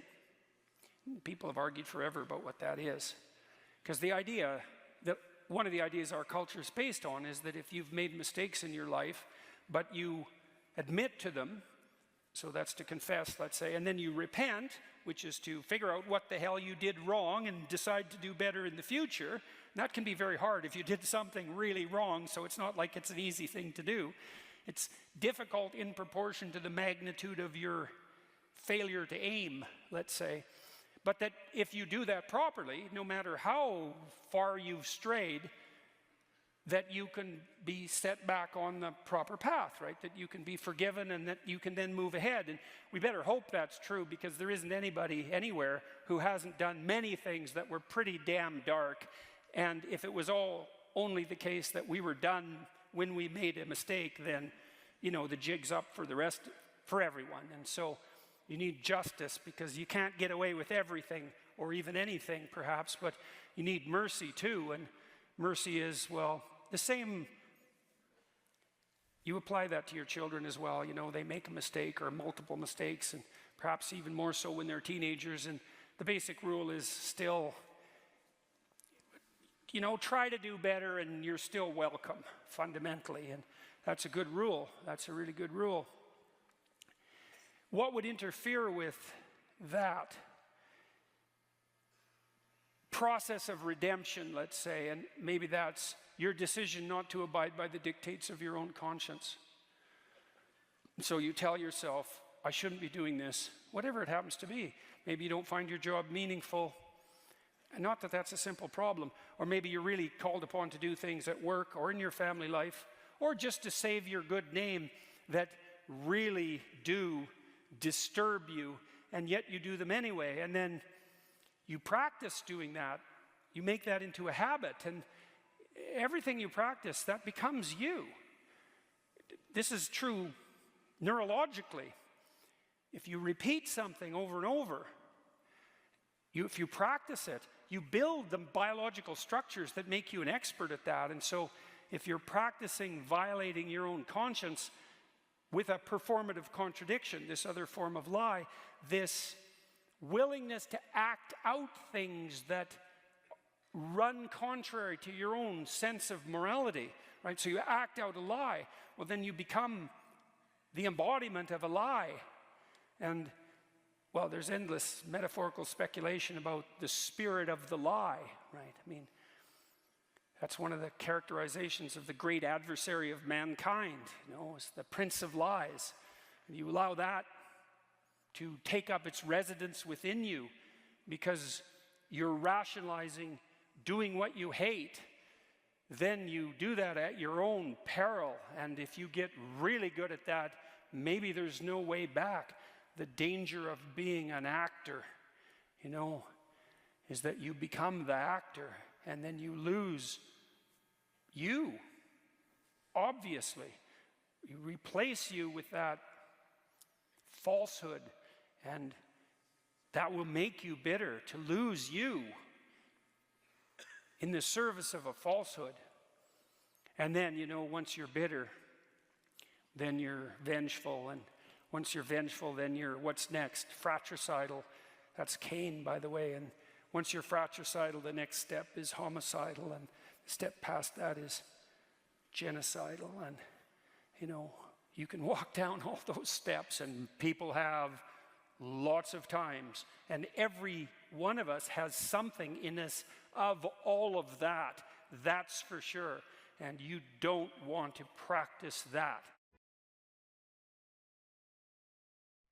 It's known from multiple dimensions simultaneously that the system that produces happiness, let's say in the founder's sense, produces that emotion in relationship to the observation of movement towards a valued goal. And so you can derive some conclusions from that. The first is that without a goal, there's no happiness, by definition, because happiness marks movement towards a valued goal. The next is, well, the higher the goal, the more value there is in the observation of movement towards it. And so out of that, you might ask, well, then what's the highest goal? Because why don't we go for that? Well, then you could say, well, you should do your best for the best. You might say, well, that's just to make me hedonically happy. It's like, well, wait a second, you know, cocaine will work for that, because it actually even activates this system. But what about tomorrow and next week and next month? And so the problem with hedonism as a goal is, first of all, it vanishes when you're suffering. But even failing that, if you're serving yourself hedonically in the narrow sense, it's just about me and my pleasure. It's like, okay, which you? Today's you, tomorrow's you, next week's you, next month's you. What about next year, 5 years from now, 10 years from now? You're going to lead a hedonic and dissolute life, and what are you going to be, a burnt-out shell and a wreck, a dismal wreck in 10 years? Because that's what will happen. And so if you don't construe yourself as a community stretched out across time, then you're not even serving yourself. And if you do construe yourself as a community stretched across time, then serving other people and serving yourself turn out to be exactly the same thing. I just did a course on the Sermon on the Mount, and Christ, in one of the sections of that sermon, he says to people that you shouldn't lose your saltiness, you shouldn't lose your savor, and you're the salt of the earth, and without that salt, everything loses its flavor. And salt is a preservative, and it's a spice, and that's often conceptualized, that phrase, as referring to the salt of the earth, you know, the solid, reliable types who bear all burdens. But that is not what it means. I looked at a lot of different translations. I talked to a lot of people about that verse, and really what it means is, well, there should be some spiciness and unpredictability and humor about you. And there should be some play in the system, right? Because that's what stops you from just being the narrow, dead, past letter of the law with no spirit. There should be some snake inside the tree, right? There should be some fire inside the bush. Those are all ways of construing that are symbolically equivalent. There should be some dynamism in you, and a fair bit of that's associated with, well, enthusiasm. That's fun, but enthusiasm means to be imbued with the Spirit of God. That's why people like comedians so much too, because that's what they do.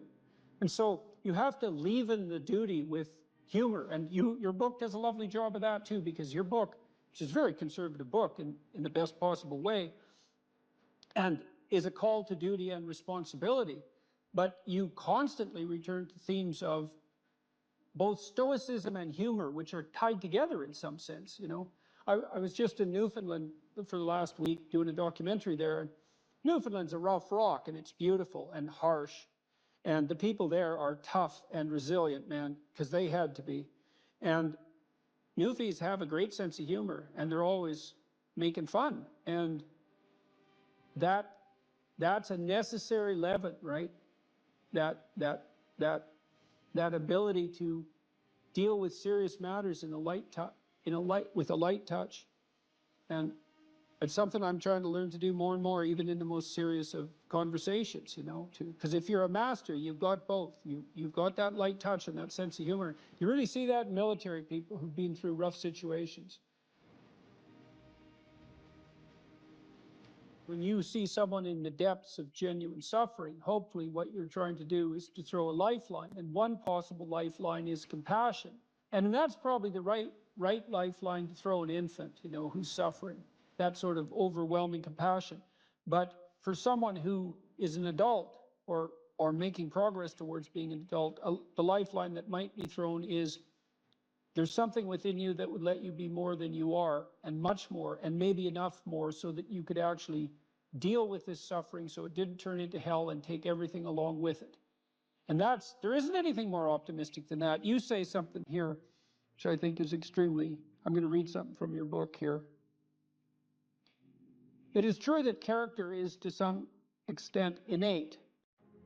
I would say what that does is that it provides each of us with a range of talents and a range of temptations. And so it's something like that. So it's the hand we're dealt, and there's certainly a genetic element to that. Our genetic makeup imbues in us certain proclivities. But it is as true that character is mostly a consequence of choices. Strangely enough, we all make them, and we should make them deliberately, with the knowledge that these choices are part of our responsibility toward a purpose other than our own selfish aims. That responsibility is to your family, friends, community, and country. That's something that conservatives put forward as a pathway to virtue, and what's so interesting about that, as far as I'm concerned, as an antidote to atomistic liberalism, let's say, that hyper-privileges the individual, is that it's definitely been my observation as a clinical psychologist that in the depths of misery, the capability that you have to be of service to other people, your family, your friends, your community, your country, that's actually a saving grace under such circumstances. And that people really find a deep and abiding meaning in that service. So it's not just finger wagging and the pointing towards duty. It's like, no, you don't understand that if you're in desperate straits, if your life is falling apart, if you're nihilistic and miserable, and maybe you have your bloody reasons, because maybe you do, that's still the case that if you step outside yourself and you try to make the lives of other people better, that's the best possible thing that you can do for yourself.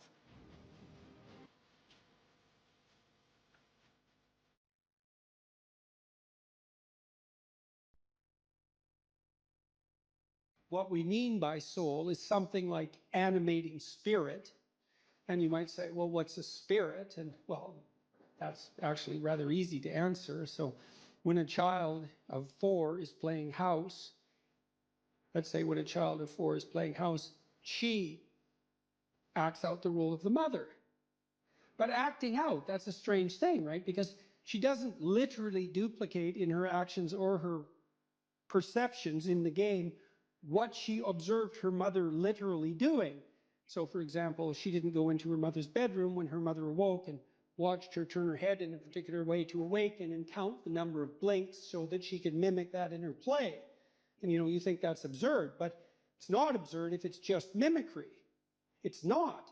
It's unbelievably sophisticated.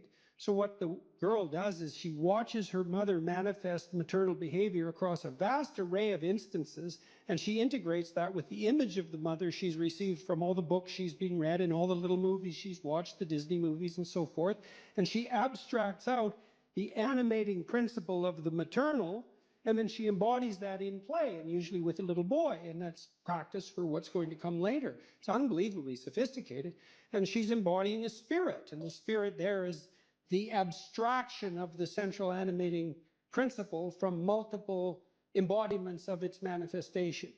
And if you think children can't do that, well, then you don't know anything about children, because they do that all the time in their pretend play, which is a necessary precursor to healthy psychological development.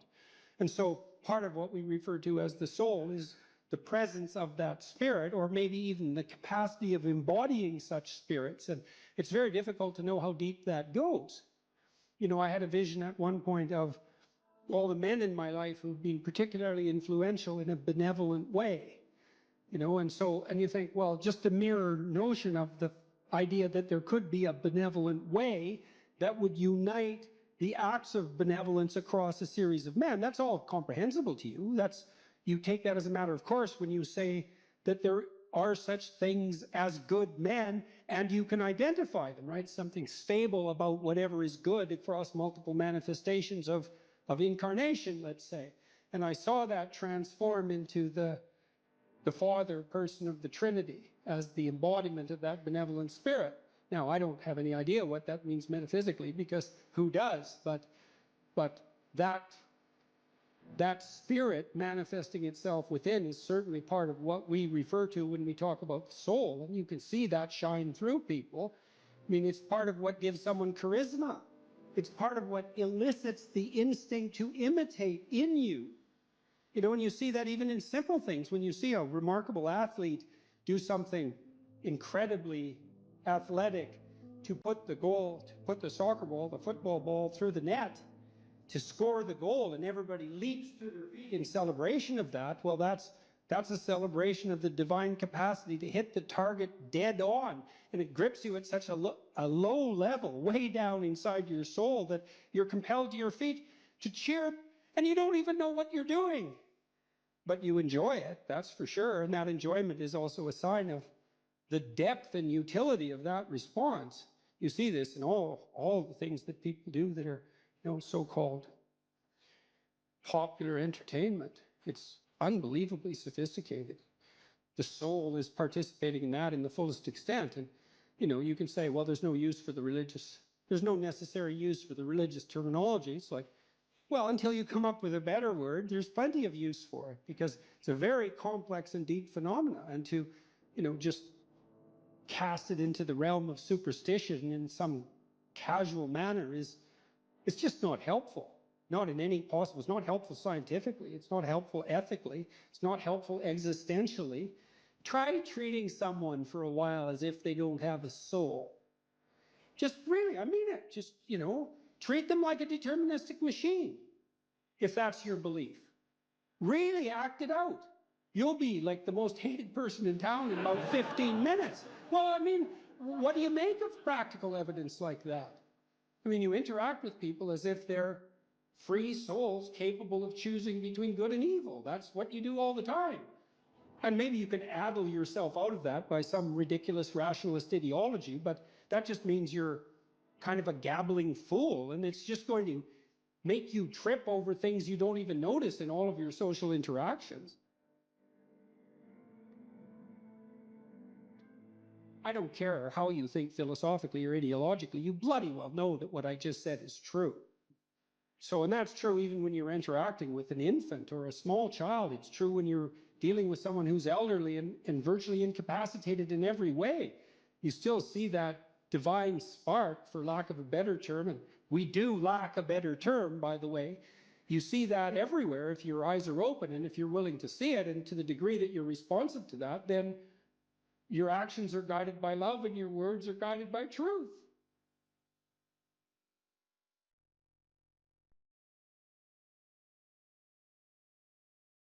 The hallmark of true sovereignty is the willingness of the elite, let's say the talented, the productive, the blessed, the gifted, to justify the unequal division of talent by serving to ameliorate the catastrophic suffering of the dispossessed. Now, Nietzsche warned about that, right? He thought that Christianity would devolve in some sense into the woke nightmare that it has devolved into. But I think he failed to give the devil his entire due. And the notion that the highest is the highest because it voluntarily serves the lowest, that's a deadly idea. And I don't think it's an ideological idea at all. I think it's an idea that removes the paradox of human existence. And so there's that, but then there's another insistence in both Judaism and Christianity, and I'm not saying it's limited to those doctrines, by the way, that the way to deal with suffering is not to avoid it or to circumvent it with a shallow hedonism, but to face it intensely, head on, and voluntarily in its full manifestation. And so one of the things I've realized about the Passion story, which Jung regarded as an archetypal tragedy, and in some sense, a limit case, right? A story so tragic that you cannot write a more tragic story. Right. Is that it drags the observer, and so that's all of us in Christendom, through the entire catastrophe of human existence, right? So it confronts you with the mob that's after you, that you are also part of. It confronts you with moral relativism in the shape of Pontius Pilate. It confronts you with the oppression of the totalitarian state of foreigners, let's say, in the guise of Rome. It confronts you with the betrayal of your best friend. It confronts you with the willingness of the crowd to punish the virtuous and free the criminal. And that's the story of Barabbas and Christ. And Pajot told me the other day, Jonathan Pajot, that an alternative name for Barabbas was Jesus. And that what the crowd did was pick the political revolutionary over the spiritual leader. And that's perfect. And then it confronts you with the reality that we all face our own mortality, and too early. And the fact that sometimes the innocent and virtuous are punished. And so and then of course there's the horrible, tragic, torturous death, all of that. And that's all signified by the image of the crucifix and what we're doing to ourselves, even though we don't know it. I'm speaking mostly psychologically, although somewhat theologically, is that we're exposing ourselves to the ultimate catastrophe of human existence, while simultaneously manifesting the faith that if we face that unflinchingly, that will resurrect us instead of killing us. That's quite powerful. It's something, man. It's something. It's something I've been puzzling out for, well, a long time, but particularly for the last 6 months. I'm going to write about that in my new book. And when I talk to my audiences about that, and I would especially say this has an impact, again, on demoralized young men, and say, look, we don't know the limits to the expansion of your personality if you're willing to face things without deception. And that's a variant of that radical honesty we were already talking about. Don't live by lies. Well, life is rife with injustice, atrocity, and suffering. And so what do you do with that? Do you avoid it?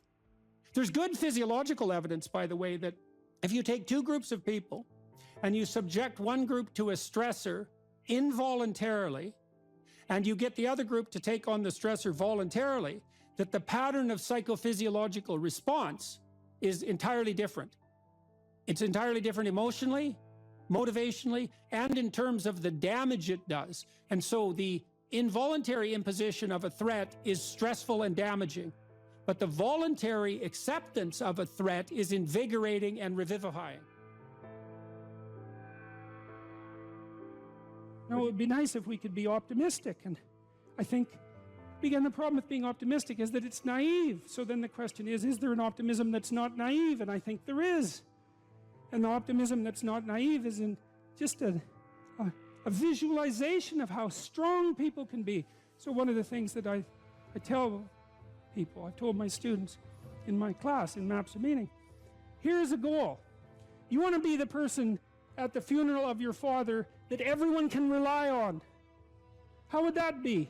You want to be the person who's broken and useless and adding to the misery in the corner. And look, I'm not making light of people's grief. I understand grief. But who do you want to be when there's a crisis? Right? Do you want to be the person that everyone can turn to for strength? It's like, why the hell not? Why not that as a goal? That'd be a good goal, because then if there's a crisis, and there will be, it won't be such a bloody crisis, because there'll be someone there that can deal with it. So when I went and talked to these people at the funeral home, I envisioned that. I thought, okay, well, this is something you have to contend with if you're going to be alive and adult. You have to contend with death and suffering, and you have to be ready for it. And you have to be there for the person, because that's all they're going to have. And so there's a goal, man.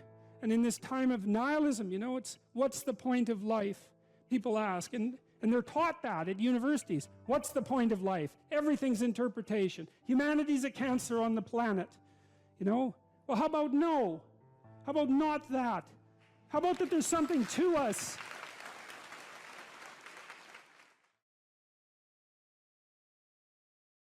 Now, this young man told me that his life lacked purpose and direction and meaning, and that he was nihilistic until he started he read Zen and the Art of Motorcycle Maintenance, which is a book I actually like quite a bit. I've read it 3 times at different decades of my life. And one of the things that's very interesting about that book is that it's an examination of the idea of quality, of the idea that there are qualitative distinctions between things, and that we have an instinct to make qualitative distinctions. And so a qualitative distinction is simply, this is better than that, which is a judgment. Okay, now what Ratzinger is hypothesizing is that the person in and of, you know how the idea, the modern idea is you're supposed to accept yourself. I think that's an insane idea, by the way. Really, I can't think of a more nihilistic idea than that you're already okay. It's like, no, you're not. And the reason you're not is because you could be way more than you are. And so what do you want to be? You want to be okay as you are? Or do you want to strive towards what's better? And this young man, this Australian, he said that the reason that Zen and the Art of Motorcycle Maintenance had such an impact on him was because he wasn't happy with his current mode of being, right? He didn't consider the manner in which he conducted himself sufficient. And the fact that the author of Zen, and it was Persig, laid out the notion that you could make qualitative distinctions, and there really was a difference between good things and bad things, or great things and evil things. It gives you direction. It gives you the possibility of moving upward. And Ratzinger is pointing out, at least to some degree, that human beings are insufficient in and of themselves and need the movement upward. And so they need to conceptualize something like the highest good, and then to strive for that. And the thing is that there isn't any difference between conceptualizing the good and being judged. Because if you're going to conceptualize the good and move towards it, what you have to do is separate from yourself all those things that aren't good and leave them behind. And that's why the Redeemer and the Judge are the same thing. And one of the things that's really appalling, I think, about our modern world is that we're rejecting the notion of qualitative distinctions. You say, well, we don't want to hurt anybody's feelings by saying that one thing is better than another. It's like, okay, fair enough. It's not fun to be cast off with the damned, that's for sure. But if people are, in fact, insufficient in their present condition, which seems to be the case, I mean, try finding someone who isn't, then if you deny the possibility of qualitative distinction because you want to promote a radical egalitarianism, then you remove the possibility of redemption, because there's no movement towards the good. And it seems to me that it's a catastrophe to sacrifice the good for, well, it's a catastrophe to sacrifice the good for the equal. Because for us to be equal would mean, as far as I can tell, that we would all be equally unredeemed and miserable.